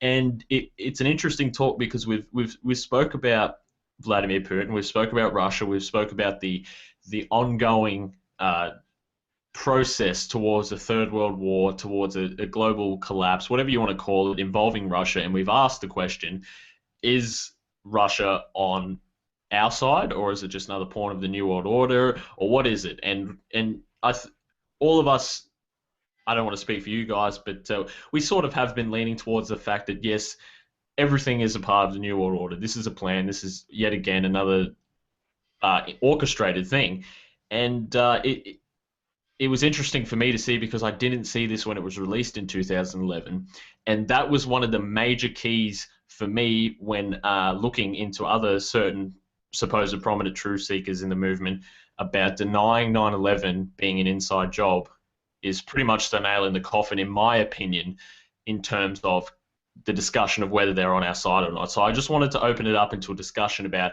what do you guys think of this revelation that Putin not only is not going to release info about 9/11, but he says that 9/11 is the official story of 9/11 is legitimate. And what does this mean for the global way of order of things? I'll throw to you first, Lindsay. What do you think of this revelation? Well, I'm in two minds. I saw the article too, and I was going to bring it up, but I hadn't followed it through the way you have. I don't know what to think about Putin. I see sometimes some of the things he comes out with, and I think he's one of us. He's got a almost like a nationalistic point of view for the Russians. But then suddenly you'll see an article come through, and you find out that his patrilineal line is Jewish, which goes way back to the revolution, and you start to wonder, what do you believe? What don't you believe about him? I don't know what to think about him anymore, and I'm really just sitting on the fence to see which way he goes. I don't know how else better to describe it than that. Yeah, no, we have said in the past that it's a strange sort of thing because he does release information, but then there is a level where it only goes so far with Putin. It only goes so far, and it doesn't go beyond. And you'd think if there was someone that was against the New World Order that has portrayed themselves as that, you'd think that they would go all the way down the rabbit hole. And there's certain topics that we know of, that our audience knows of, that we're talking about here. And Johnno, I want to throw to you now because I'm really interested in hearing what you'd like to say, because we've spoke about this in depth before on and off air about Putin and what we think of Putin, and now finding an archived article where he says that 9/11 wasn't an inside job. How does that make you feel? Well, I mean, we have to ask ourselves a question. Do we think that the US government and, the other people involved in 9/11 are the only governments who are involved in false flags? Of course not. And if you look at Putin's history, there was an incident, I don't have my notes in front of me, but there was an incident a few years ago that helped Putin solidify his power, which many people believed was a false flag event. And it wouldn't surprise me one bit if the Russian government, was involved in just as many false flags as the American government. So if the argument is, Putin could come out and sink the the Obama regime by announcing that the 9/11 attacks were a false flag or whatever, well, the same argument goes the other way, that they could reveal what they know about Putin. So, this question of is Putin a good guy or a bad guy, I, with every passing week, lean more and more towards the notion that he's a controlled puppet, just like they all are. And if you read the book 1984 by George Orwell, he kind of makes this point that there were three superpowers, and the governments of every single one are corrupt, and they are all involved in the same practices, and they all convince their people that the governments of the other countries are corrupt, but they're all completely corrupt, and that's what I think the case might be. But we've just had a massive burst in viewers. We're up to almost 70 now, so we've gone up 10 or 20 in the space of a few minutes. I actually still had the live chat open from Save the Silly Humans, which is the North American-based show that broadcasts, I think, for about 8 hours on a Saturday night their time, which is obviously Sunday our time. So the two shows cross over, and I accidentally posted a comment that was meant to be in our chat to their chat, and I think I might have brought a few of them over. But if you haven't heard of Save the Silly Humans, do check it out. It is a long show, and it's not structured the way that ours is, but I think it's good when you have people just sitting around chatting about these kinds of things. And this is exactly the kind of topic I'd love to hear their opinions on. Putin, is he a good guy or a bad guy? Because I think if you still believe that in world geopolitics there are good guys who are looking out for us, I think you're probably a little bit naive. I'll throw that one to you, Lindsay. Yeah, no, I do tend to agree with you. It's almost like you're talking about with the paradigm with the political parties. It's the paradigm with the nations, and not just the nations, but the groups of nations. You had this. You were talking about 1984. You were talking about this whole business about the Pacific region being one group. Anyway, we've seen that forming. You're now talking about this TPP, which will virtually be the Pacific group. So you've got the European group, the Pacific group, the Americas, where they're talking about Canada, America, Mexico, all being part of a one trade group. That you see the whole lot coming together. So I've always had this belief that they try to control both sides of every argument, and that's pretty much it's just like a worldwide example of that. I tell you what, with Putin, I want to get this story in there. When the G20 was here in Brisbane, obviously we covered it live Friday, Saturday, Sunday night of the G20, talking about what we'd seen during the day. And I still listen back to those episodes every now and then. I thought our coverage was certainly better than anything else you're likely to find. One thing I don't think I mentioned in those episodes, though, was the fact that on the Sunday that Putin left, I think it was either the Saturday or the Sunday, I had my placard with me, the one saying, "Why isn't the media telling you?" And that's a placard that I've rolled out at a couple of different protests. Anyway, I'm standing there as the Russian president is in Brisbane and his cavalcade is about to leave his hotel, and the police all came over and bag searched me because I was the one guy who had a placard. I wasn't even protesting Putin. It was just a placard that says, "Why isn't the media telling you?" And it's to do with the Trans-Pacific Partnership, right? So the one guy in the crowd, because there's a big crowd, probably 100, 200 people there, all watching to see if they can see Putin leaving his hotel. The one guy who has a placard, the police came and bag searched me here in Brisbane, Australia, while the Russian president was in a cavalcade leading the hotel. Now, if you can't see the irony in that, I can't help you, but I thought I have to get that story in there. That's the state that we're living in now. You want to protest about your freedoms? We'll get the police to come and give you shit. Well, we'll get the police to come and give you grief. We're trying not to swear on this program. Sorry about that one.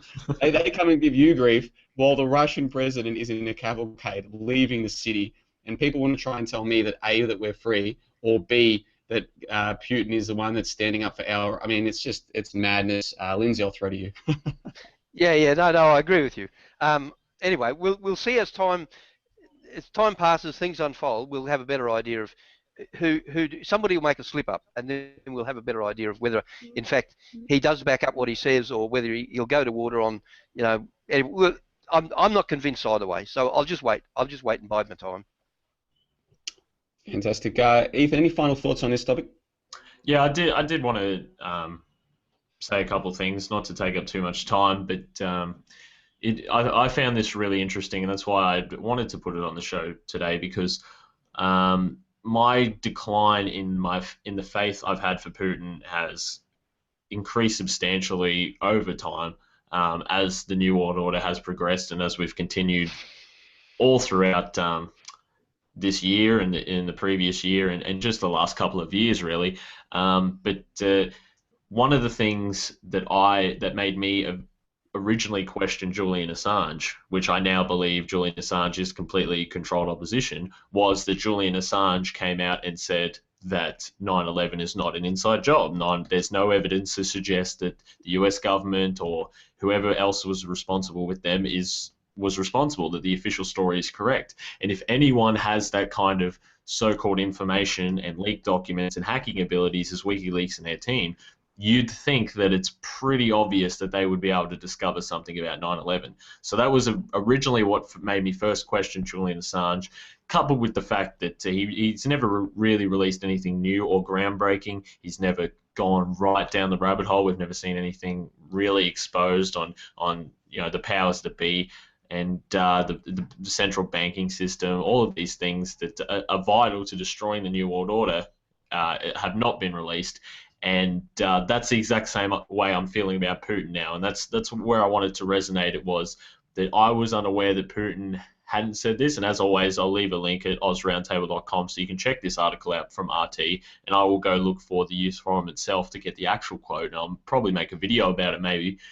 But I just wanted to resonate that to people because it's so vital that we question everything we even question everything within our own movement, the people that we think are prominent, the people that we think are on our side, people that the main point of this article was just to get people to question and to reveal information that provokes thought, especially for those who may have faith in Putin, to see here's another side of the story. So that's why I thought it was important. That's why I wanted to discuss it on the show today.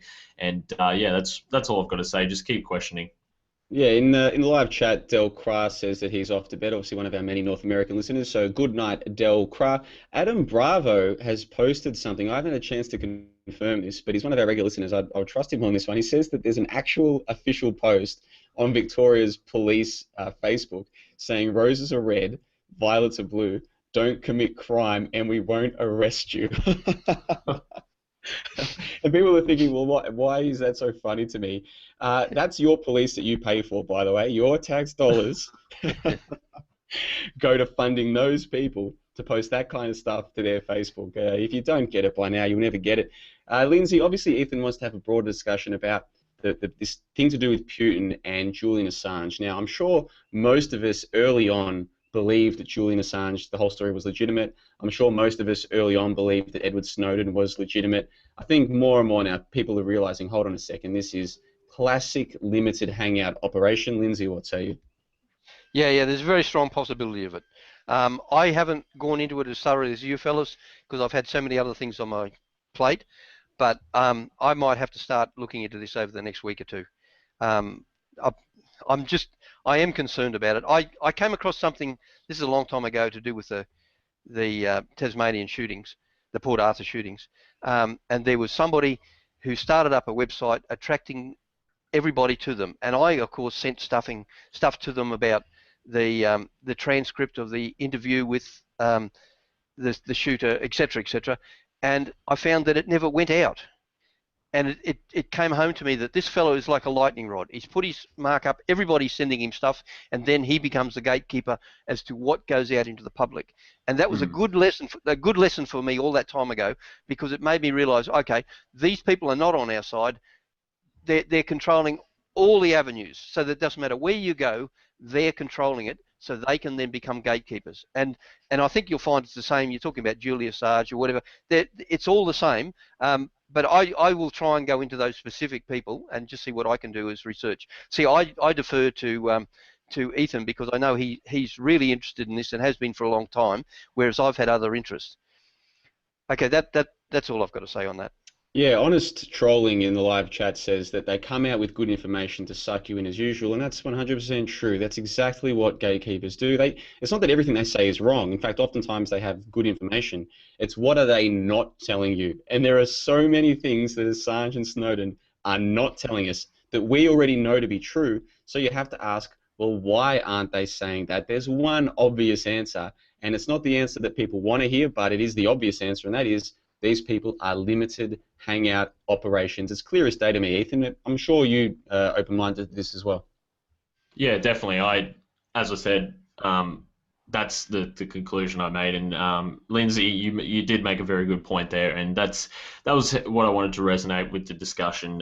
Was just that I see Julian Assange, as you saw that particular individual or website, as a gatekeeper, as releasing, filtering what information goes out. None of it's really groundbreaking. Like they released the Iraq war files. Sure, people already knew atrocities were happening in the Middle East. They released the Guantanamo files. Sure, people already knew that stuff was happening in Guantanamo. Where's everything about the central banks? Where's everything about Israel, 9/11? All of these things that are vitally important are not being released. And so the way that I saw this coming from Putin was that Putin is now becoming the gatekeeper for the controlled anti-New World Order opposition. And that's what I wanted to resonate to people, just to question that. Keep it in your mind. But as you said, we'll see how things unfold, but it's getting more interesting on a daily basis, Johnno. Yeah, and he's so useful to their overall plans because he's releasing his information bit by bit, so people are becoming conditioned to accept it. So, I mean, think about it. If he was legitimate, why wouldn't he come out with all of his information in one big hit so people go from thinking, oh, the government's our friend, to, oh, wow, look what the government's doing. Why doesn't he do that? No, instead we get little drip feeds of information that most of us have known for years anyway, and if we ever brought it up, the conditioned masses would call us conspiracy theorists. But now he's releasing this information to be true bit by bit, so the masses never get angry. They hear a little bit one week, they hear a little bit the next week, they're becoming conditioned to it. He's drip feeding them the truth that they should be getting in one big hit. It is so obvious to me what's going on here. It actually does surprise me that it's not more obvious to more people, but then I think, well, at first I believed in Assange, I believed in Snowden, because you want to believe in these people. You want to believe that there are people out there who have the truth, who have an audience, who are spreading the truth. You want to believe, we all want to believe that. But then when we sit down in the cold light of day and we look at the facts, it's clearly not the case, as sad as that may be. And I'll throw to you, Lindsay, because this is your topic, Ethan. I'll throw to you to finish the segment. Yeah, no, you put it well, Johnno, and I don't really have any other thoughts. It was just it's just a thought-provoking segment that I wanted to do, and that's all we can do in this scene is just continuously question and try to see the light in amongst the disinformation. So I hope everyone enjoyed the segment and take something from it themselves if they didn't know already. And as always, I'll post links to so you can go research it yourself. Well said. Well, we'll move on to the second segment of the international, second topic of the international segment, and that is Lindsay discussing political correctness and legal wills. Lindsay, take it away. Yes, thank you. This seems like a strange topic, but I found this on the internet, and I thought, oh, this has got a general appeal to people, so that's why I'm bringing it up. There was a monumental legal battle that proceeded to ensure that a will could not be overturned because the deceased held politically incorrect views or gave a bequest to a politically incorrect group. Now, the excuse being offered to nullify such wills is public policy. That was in brackets. Now, I'll give you the details now. Robert McCorkill, a chemistry professor, left a bequest to the US-based white nationalist National Alliance. In a stunning judgment last June, Mr. Justice William Grant of the New Brunswick Court of the Queen's Bench, that'll be in Canada, I would assume, declared the aims of the National Alliance, a homeland for whites, to be, quote, contrary to public policy, end of quote. I've got the site for that. It'll be on the website. Well, less than a year later, here's another one. In brief, a Jamaican immigrant left his entire estate to one daughter and left nothing to a second daughter, to whom he had once been very close, because she had a child with a white man. Now, a Newmarket judge declaring the decision to be declaring the decision to cut out the miscegenating daughter racist and contrary to public policy. And he rewrote the will and split the $400,000 50-50 between the two daughters. Now, my point of all this is that there's one more quote from a lawyer. I'll give you that first, and then we'll discuss it. The National Post of January the 29th, 2014 reported that, quote, Susanna Popovich Montag, a managing partner at Hull & Hull LLP in Toronto, who specialises in estate and trust law, said this ruling may open the floodgates on similar challenges, where imposing our personal feelings and emotions and morals on other people's decisions, and that's where people aren't comfortable, she said. Now, this ties in with all the other political correct concepts that we're railing against. We need to find a way around their interference in our transfer of wealth to our next generation. And that is the problem with these busybodies. They just force us to find ways around their lunacy. Now, I'm no expert in these fields, but I have been told by smart people that private trusts can get around these problems, or you can register security agreements long before your own demise, and I certainly think these concepts are worth investigating. But don't be surprised if your solicitor can't help you. You may have to look into them yourself, but I'm certainly going to do that sort of thing, because who are these people to tell me who and what I can do with my wealth, just because they feel some politically correct garbage they've been brought up with by the left wing of the Labor Party or whoever.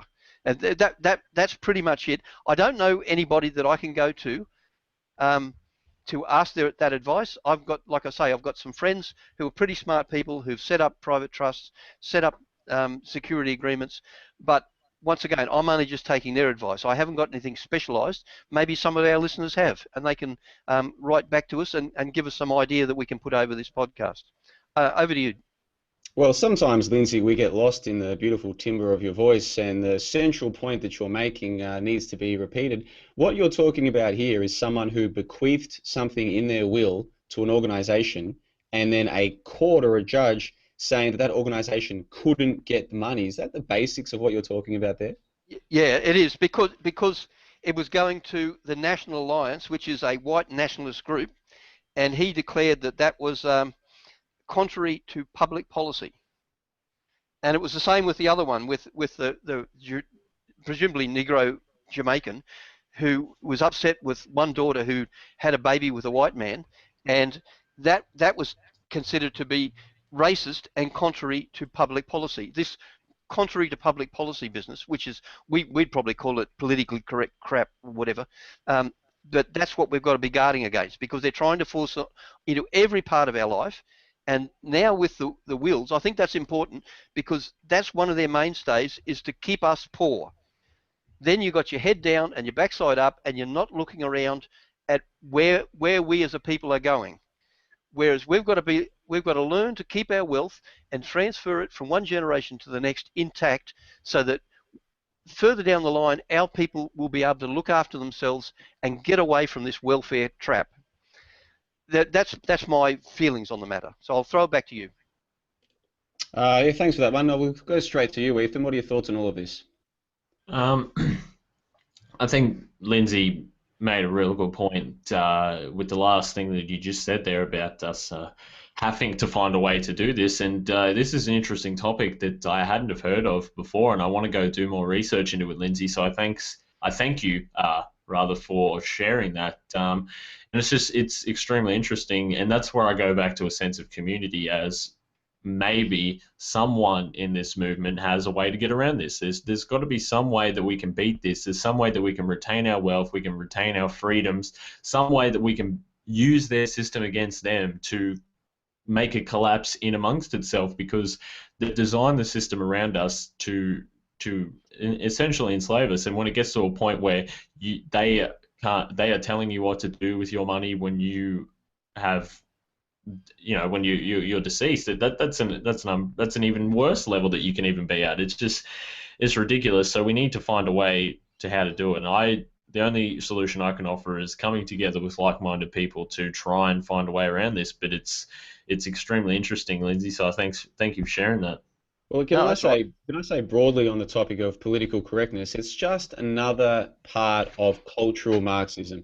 This idea of making it so you can't say certain words, with the idea being eventually you won't think in certain ways. And it is just like the book 1984. Of course, in that book, there's a more extreme version of a guy who his job is to destroy words in the language. And he talks about it's a wonderful thing, the destruction of words, or something like this. And that's just like a parody of what actually happens. Like, that's a more extreme version of what actually happens today, where people are trained from a young age, you cannot use certain words because they're bad words. And I'm not talking about cuss words. I'm talking about you can't describe this person this way because it's offensive to them, so you have to describe them a different way with a different word. And then, of course, with every generation, the words that we can and can't use are changing, they're getting worse, and it's all about trying to make thought more difficult. Language is just a tool, and when you try and dampen that tool, you're trying to dampen the tool that we use to communicate it with each other. Now, why would you want to do that? Why would you want to make people less able to use this tool to do things? Well, because you want them to think less. And why do you want them to think less? Because if they think in a way that you don't like, they might work out what you're all about. So whenever someone tells you, you can't say that, whenever someone gives you a thing about being politically correct, even though they don't use that word, like, oh no, it's just being respectful, whatever, you have to understand that person has probably been indoctrinated into what is essentially a cult. This cultural Marxism, we do indoctrinate people with it every day at schools and especially at universities. It's indoctrination. People are indoctrinated into this way of thinking, and political correctness is just one part of that. They've been indoctrinated. And what you find with people is, if they've been indoctrinated with something like cultural Marxism, they'll get rabid in the defense of it. So when you say to people, well, how come I can't describe him as this? Why do I have to use this other word? You notice how rabid they get and how quickly they turn on you. Why do they do that? Because they've been indoctrinated. It's not their fault. But those people who go around, the social justice warriors, campaigning so you can't use this word or you can't use that word, you have to understand they've been indoctrinated. And even though it is frustrating to deal with these people, once you understand that it's just like someone who's been indoctrinated into one of those religious cults who thinks that Jesus is coming back in a spaceship, when they've been indoctrinated, it's not their fault. You just have to be patient with them and hope that in time they'll see how absurd it is that they're trying to destroy language, the tool that we use to communicate. And I tell you what, Lindsay, that was your topic, so I'll give you the final word before we move on. No, that's the only final word I've got is that if anybody is out there and who knows how to get around this and would like us to put it on the podcast, even if it's just a starter for the people out there to go and investigate, I'd really appreciate it, because I'd like to know myself if there's a way around this. Excellent, excellent. Well, I tell you what, we were meant to then move on to the topic of vaccinations. I know you've got some information for us about that, Lindsay, but we've only got 15 minutes until final thoughts. So what we'll do is we'll hold that one over until next week, and we'll have a much bigger feature piece on vaccinations because that is a very important topic and very topical. So what do you say? We'll hold that one over till next week, and then we'll move on now to the terror event in Denmark, and that is a topic that's been getting chatted about a lot in our live chat. We're up to 70 live viewers, which is fantastic. They're having a good chat in the live chat. Now, I've got some information about this one, so bear with me here. But while I'm looking for my notes, Ethan, have you seen anything about this latest terror event in Denmark? Yeah, I briefly have looked over it in amongst all of the propaganda that's been fed to me. I believe I read an article on routers that the police had shot someone, that that something had happened, more propaganda, but I haven't had time to actually go in and look and analyse it, just as so many other topics that have been happening, because I just don't have the time, because there's just so much happening and so much to cover, Jono. All right, well, I'll tell you what I'll do. I'll give you the background here. This is a lengthy article, but I'm going to read this one out. This is from Sky News, Uncle Rupert. One dead in Denmark cafe shooting, February 15 today. So I got this article off Sky News this morning. Quote, a gunman has killed one person and wounded 3 police officers after opening fire on a cultural centre in Copenhagen as it was hosting a debate on Islam and free speech. Swedish artist Lars Vilks, the author of controversial Prophet Muhammad cartoons that sparked worldwide protests in 2007, was among those at Saturday's debate targeted by the gunman who fled the scene after a shootout with police. Danish Prime Minister Helle Thorning-Schmidt described the assault as a terrorist attack, as Danish television showed the windows of the Krut Tonden Cultural Centre pockmarked by multiple bullet holes. Police released a photo of the suspect showing a man in a dark anorak and a maroon hat carrying a black bag. They described him as 25 to 30 years old, 180 centimetres tall, athletic build. French ambassador to Denmark, Francois Zimmeray, who had been present at the debate but was not hurt, told AFP the shooting was an attempt to replicate the January 7 killings at the Charlie Hebdo weekly in Paris. They shot from the outside and had the same intention as Charlie Hebdo, only they didn't manage to get in, he said by telephone from the venue. Intuitively, I would say there were at least 50 gunshots, and the police here are saying 200, he told AFP. Bullets went through the doors and everyone threw themselves to the floor. A statement by Danish police said an unidentified man died after having been hit by bullets in the strike, and 3 officers were wounded in the shooting. Police initially said 2 suspects had fled the scene in a Volkswagen Polo. The car was found abandoned around 2 hours after the attack.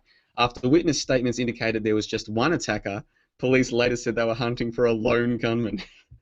Media reports said it was likely the gunman used an automatic rifle to fire as many rounds as possible in a short time. Denmark has today been hit by a cynical act of violence. Everything leads us to believe that the shooting was a political attack and therefore a terrorist act, the Danish premier said in a statement. The assault comes at a time of heightened security and rising fears of Islamist attacks following January 7 to 9 incidents in Paris that left 17 people dead.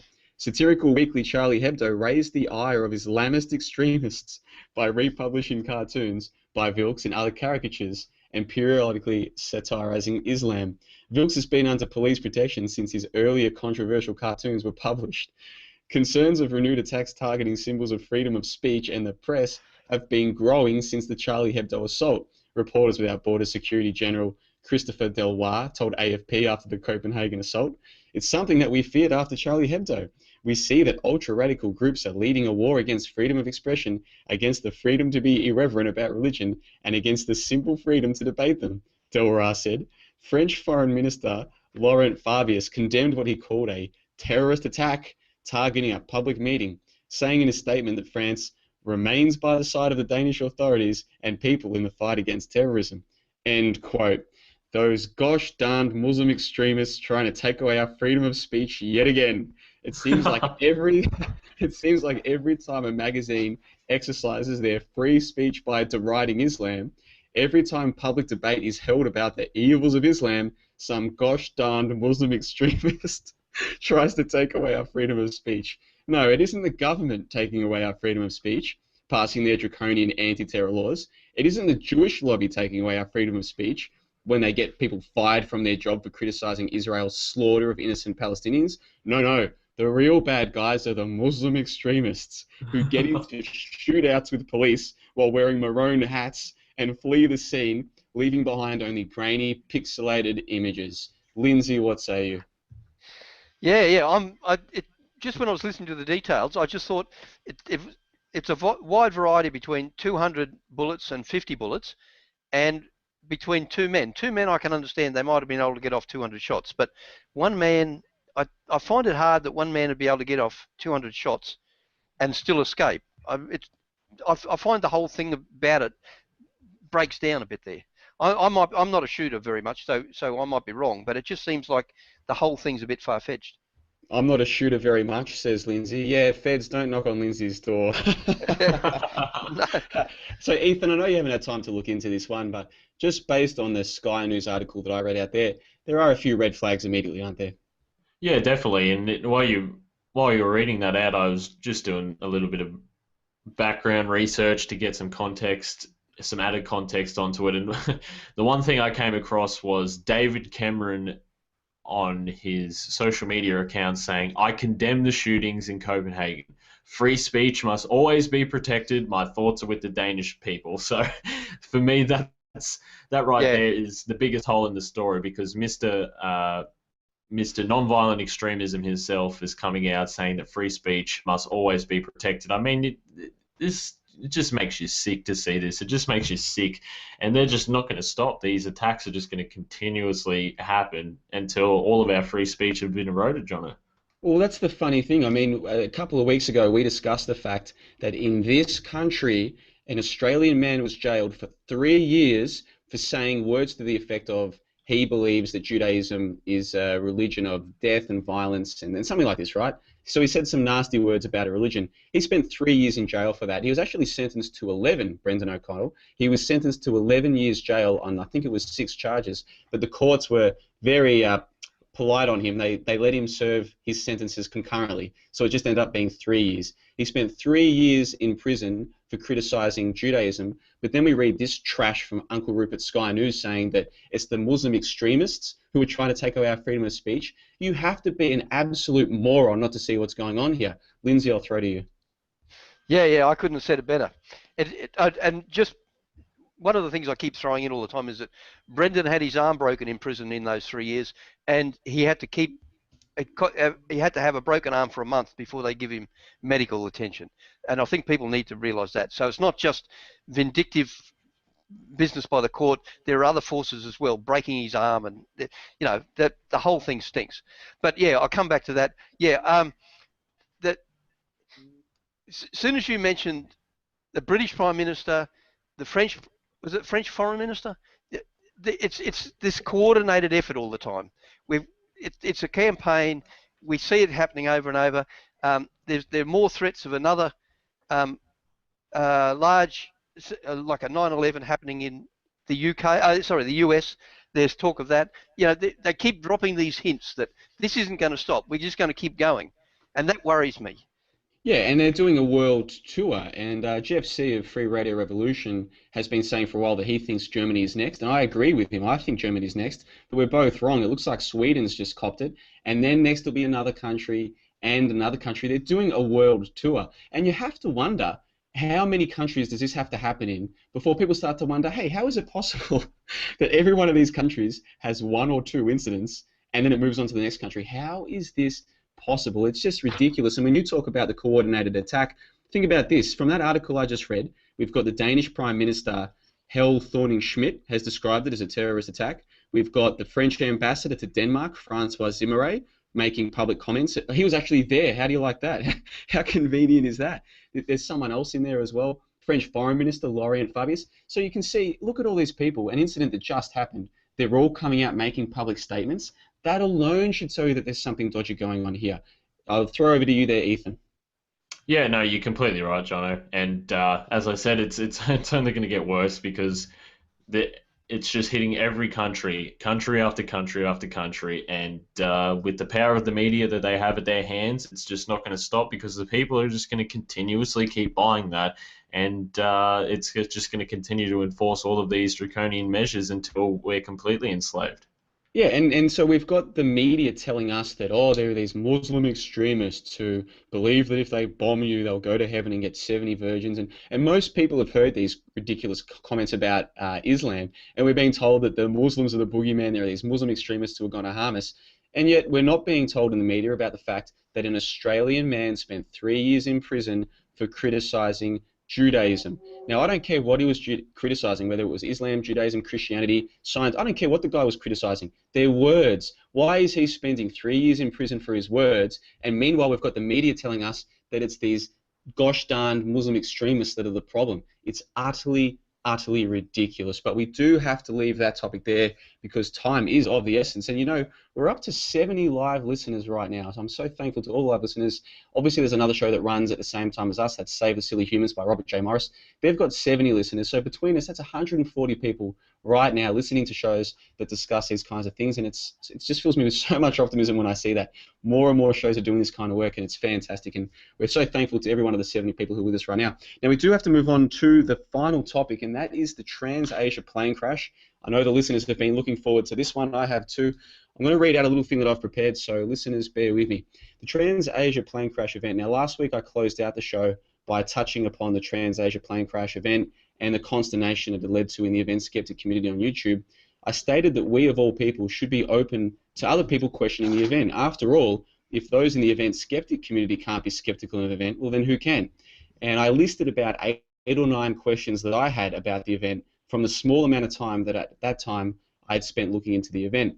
Now, to his credit, Jeff C. of Free Radio Revolution commented on our episode 18 upload and gave his responses point by point to the questions I'd raised, and he made some good points. And this is exactly what I believe people in this community ought to do. Raise questions, offer answers, be constructive.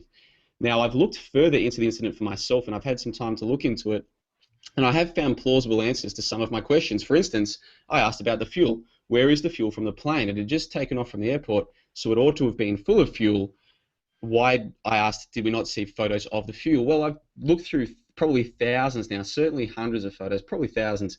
I've looked through, I mean, some of those photos I've probably seen 2 or 3 times, you know what I mean? I don't know how many photos there are of this event, but I've been looking very closely. And I actually did find one photo that sort of looks like it might be fuel. Now, it isn't a convincing photo, but at least it's plausible. This is the kind of evidence I've been looking for. I also asked, where are the wings? And I wondered about the engines.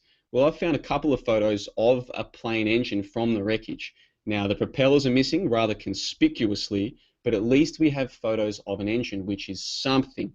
However, after looking into the incident properly, I found myself asking more questions which are much harder to answer.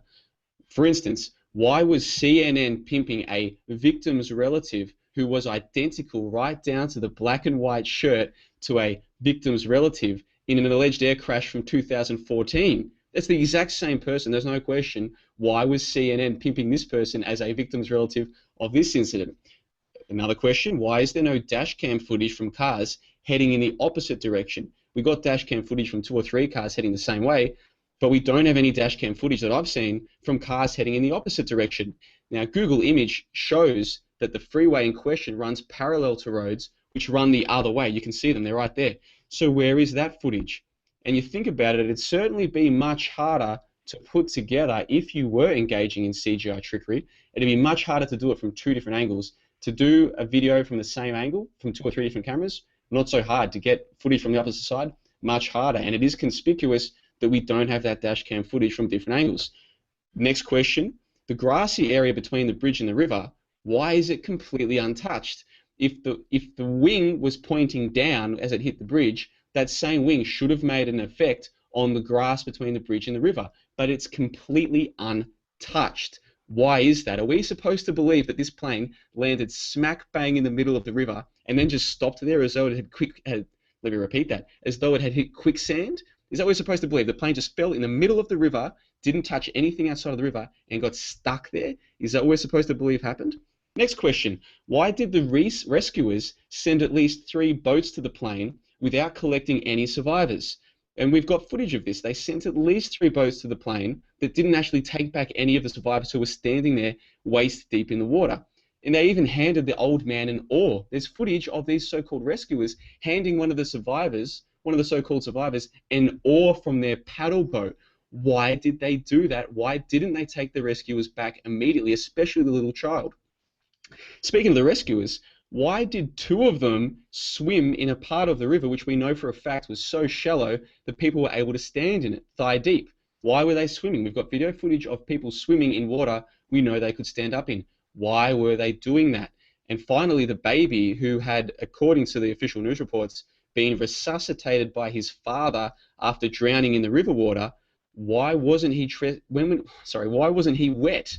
You look at him, and it's not just his hair, which kind of looks wet, but look at his clothes. Watch the footage of that little baby being transferred from one rescue to another, and you'll see that he doesn't leave any moisture on their clothes because he isn't wet. So why isn't this baby who just been resuscitated after drowning, why isn't he wet? Now, these are just a few questions that I've added to the questions that I asked last week, and note that I'm asking questions here. These are just questions. I'm not saying that this event was a staged event or that it was a hoax. I'm asking questions about the event based on the notion that it was real. If it was real, how do you answer these questions? And these are just a few questions. I could go on. Now, a wise man who inspired me to get into this kind of work a long time ago once said that because things are getting so crazy today, you should treat the news stories as hoax until proven real. And I like that attitude. But even if you take the attitude of the opposite, that you're going to treat things real until they're proven as a hoax, that's fine. How do you answer the questions that I just asked? Now, I'm open-minded to the possibility that this event was real. It could be, I don't know. But it's looking more and more hoaxy with every passing day. And again, these are questions. I'm looking for the answers. And again, I ask one final question. If we in the event skeptic community can't be skeptical of this kind of event, then who can be? I'm going to throw to you over there. Ethan, what say you? And Ethan has disappeared, so we'll throw to you. You've got to get yourself a better computer, Ethan. We're going to throw to you, Lindsay, since Ethan's gone walkabouts. What do you think? Yeah. No, I agree entirely with you. Well, you know our policy. You try not to disagree aggressively or embarrass somebody else. The whole idea of this is that we're trying to come to the truth. Now, it doesn't matter what your preconceptions are, we're trying to come to the truth. And I would think that our brothers and sisters in America and Canada and wherever else would all be thinking the same. And I find it, I don't know how to describe it, it's just uneasy that people should be fighting like this. That's what concerns me. We'll see if Ethan is in the room. Ethan, are you there, mate? Yeah. What are your thoughts? This whole situation has drove me nuts, Johnno, seeing everyone divided amongst each other and just blatantly just being everything that we should not be as a community. And I don't know if you've got more to say that you're going to expand on it before we get into a broader discussion about this, but my basic premise is that, as we said last week, everyone deserves to have their own opinion and we shouldn't be divided amongst it, and it's only continuing to grow on a daily basis, the division that is coming from this, and you certainly have to look back and say, what are we doing with ourselves? So my thoughts is just I'm sick of hearing about TransAsia, to be honest, and I just want to move on and get on with the task at hand. But you do raise some good questions, and so does everyone else on both sides, and I think everyone should take in those questions, should take in the points that have been made on both sides, make their own conclusions, and then we just move on with it. Don't take sides, don't be divided. We are one as a community, and this is exactly what the New World Order want from us, Johnno. Well, I mean, it comes down basically to why are you doing what you're doing? For me, I'm just looking for the truth, and I'm still relatively young, and I'm early in this journey, and wherever the truth takes me is where I go, and I just look and I ask questions, and that's really what I do. And as far as I'm concerned, it doesn't really matter so much what someone believes. What matters is what do they question. Are there things in their life that they're happy to question? Are there things that they're not happy to question? And I think questions are so important. The question mark, I have an affinity for the question mark because for me, that's what's going through my mind most of the time, questioning things. And I think so long as we're all questioning things, then we're heading in the right direction. As soon as we stop questioning things, I would suggest that we're headed in the wrong direction. And this program that we're all part of, all of our listeners in the live chat and everything that we do, I would like to think that we're all, even if we disagree on this or on that, the one thing we all have in common is that we're looking for the truth. And that's all I'm doing with this show, and I can't speak for you two, but I think so far, the 19 episodes we've done, we've tried to do that. Ask the questions, raise the questions. If people have answers, fantastic. That's constructive. And like I said, I was appreciative of Jeff C taking the time to leave the comment on our show.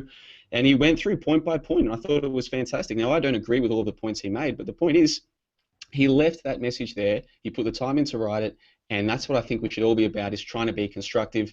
And so long as we do that, I think we're on the right track. But we do have to give our final thoughts now, boys. We're up to 2 hours. Of course, we are going to a live Q&A after the show, as we always do. But for the official upload, it is time to wrap it up. So what we'll do is we'll go around the panel and get final thoughts, starting with your good self there, Lindsay.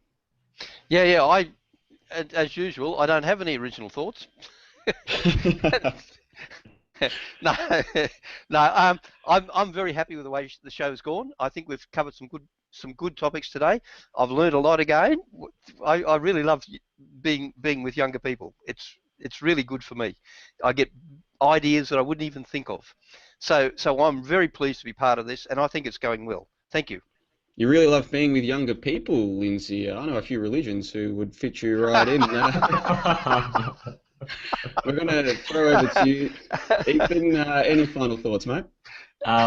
Just wanted to thank everyone for tuning in again. I really love the diversity of this show this week. We really had some diverse topics, and we've really covered a lot in the 2 hours, which is a change. We usually focus on big topics, but we're able to get a lot of topics out concisely in a short amount of time, and I loved it. There was some stuff I have to research. There was points that were made excellently. A lot of analysis, and I just hope the community continues on from here, because as I say every week, I'm so happy with how it's continuing. 70 live listeners at the moment, so I appreciate everyone for tuning in. And stay tuned for bigger things that are coming in the future, including an Aussie Beach TV special that we've got coming up that I think Johnno is going to expand upon, and just more videos from Johnno himself and more videos from me, and let's make this community, let's make 2015 a good year and continue past the past couple of weeks and what it's held, and to get back to the task at hand. Fantastic. Well, I'll just go through. I've got a few points to make here for the final thoughts. The first one is to a lot of our listeners are Australian listeners who aren't aware that there are other shows that are sort of similar to this in North America, and you need to check out the Max Resistance Roundtable, which is Tuesday night US time, which is Wednesday about midday for us here in Australia, which makes it difficult sometimes if you're working. But what I've been doing lately is just listening to these shows while I'm at work. People think I'm listening to music. I'm not. I'm listening to Truth Podcast, and it's fantastic. So if you can't listen live, they're just like our show. You can listen later in the week, and I'll make sure I've got a link to that in our info box. That's the Max Resistance Roundtable. It's always a pleasure to be on. I've been on the show a few times. Lovely people, and they're doing work somewhat similar to us. And the next point is Truth is Free Media. Now, last week I announced that I'd finally gotten around to starting my own channel and uploading my first video, and already I'm up to like 130 subscribers. So thank you to everyone who's gone across, checked out the video, left your comments. But if we get something like 1,000 listens a week, that means there's plenty of people who haven't gone and checked it out. So if you haven't, please check out Truth is Free Media. That's the platform that I'll use for my independent videos.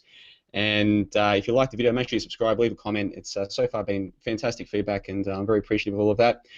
Finally, for next week, we're going to do the Ukraine feature piece part 2. A few months ago, I did part 1 of a Ukraine feature piece. Well, this week will mark the anniversary of the incident at the Euromaidan protests. This was, I don't know if our listeners are too familiar with this, but about a year ago in Ukraine, things started getting hectic. That's how fast time has gone. So on next week's episode, I'll be doing a feature piece part 2 on the Ukraine, and we're also going to do a big thing on vaccinations, as long as Lindsay and Ethan are cool with that. The week after next week is episode 21, and we've decided that we're going to have a 21st episode birthday bash. So what that's going to be is our listeners, any who want to come on the show, get in touch with us between now and 2 weeks from now. I'll Skype with you, make sure you seem like a cool dude, and we'll get you on the show. It'll be basically a show for the listeners. We're going to maybe do a couple of segments, but spend the rest of the episode just discussing things broadly about this kind of show, the kind of shows that are being done, what's happening in the world, just a general fun kind of birthday bash, and the Q&A in particular is going to be a lot of fun. So even if you can't listen to the show live, the Q&A after the show is going to be fantastic. That'll be our 21st episode. So like I said, if you want to be part of that, get in touch with us. Our details are at ozroundtable.com.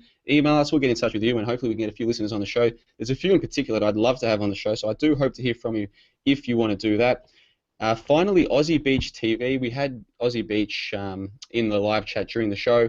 I think he announced it in the live chat, but for those who didn't see it, on Sunday, March 8th, the Aussie Beach TV crew are going to come and record us doing the show. And what that means, Ethan, is that myself and Lindsay are going to be unmasked. That's right. We're going to be on camera, and people are going to get to see us, and I'm really looking forward to that. If you haven't seen Aussie Beach TV, you need to check them out. I will put a link in our info box to their site. They do some really cool work, and they do it in a very different way to what we do. It's actually, it's going to be like mixing... I'm not a very good cook. What two things don't you mix in the kitchen, guys? That's what it's going to be like, and I can't wait for that. So that'll be Sunday, March 8th. So just recapping that, next week will be a regular episode. The week after will be our birthday bash, and then a couple of weeks after that will be the Aussie Beach TV recording us, doing an episode, which I can't wait for. But that's my dot points for today. One final thing. I did say last week that we're going to have a mailbag, and I've got a few emails from people in. I want to read out one. This is from Gary Mack and Tannister. And he says, he says, hi, Johnno and the crew. Just wanted to say hi and thank you, Lindsay and Ethan. It is great to hear Aussies that are awake. I love the chat room too. I'm also impressed with how you maintain a professional journalist structure to the podcasts. And then he goes into a bit more detail about himself. Hopefully we can get him on the show. That'd be fantastic. And he says, P.S. My name is pronounced Mac like tack. And Tenace rhymes with banister or canister. So I've been calling him Gary Mac and Tenace. It's actually Gary Mac and Tannister. So thank you for that email. And thanks to everyone who sent us information. Like I said last week, we've got a few good hot tips from people that I'm looking into. And hopefully next week I can do a little piece on something that someone gave me a hot tip about through the emails. So again, thanks to everyone who's gotten in touch with us. But we do have to wrap up the official show rather. So again, we'll go to a live Q&A, so stay with us. But for the official upload, if you're listening to this on delay, we're going to say goodbye for now, but we'll see you again Sunday, 3 p.m. Brisbane time next week. This has been the Australian Roundtable Podcast, episode 19. Take care. We'll see you next time. Thank you.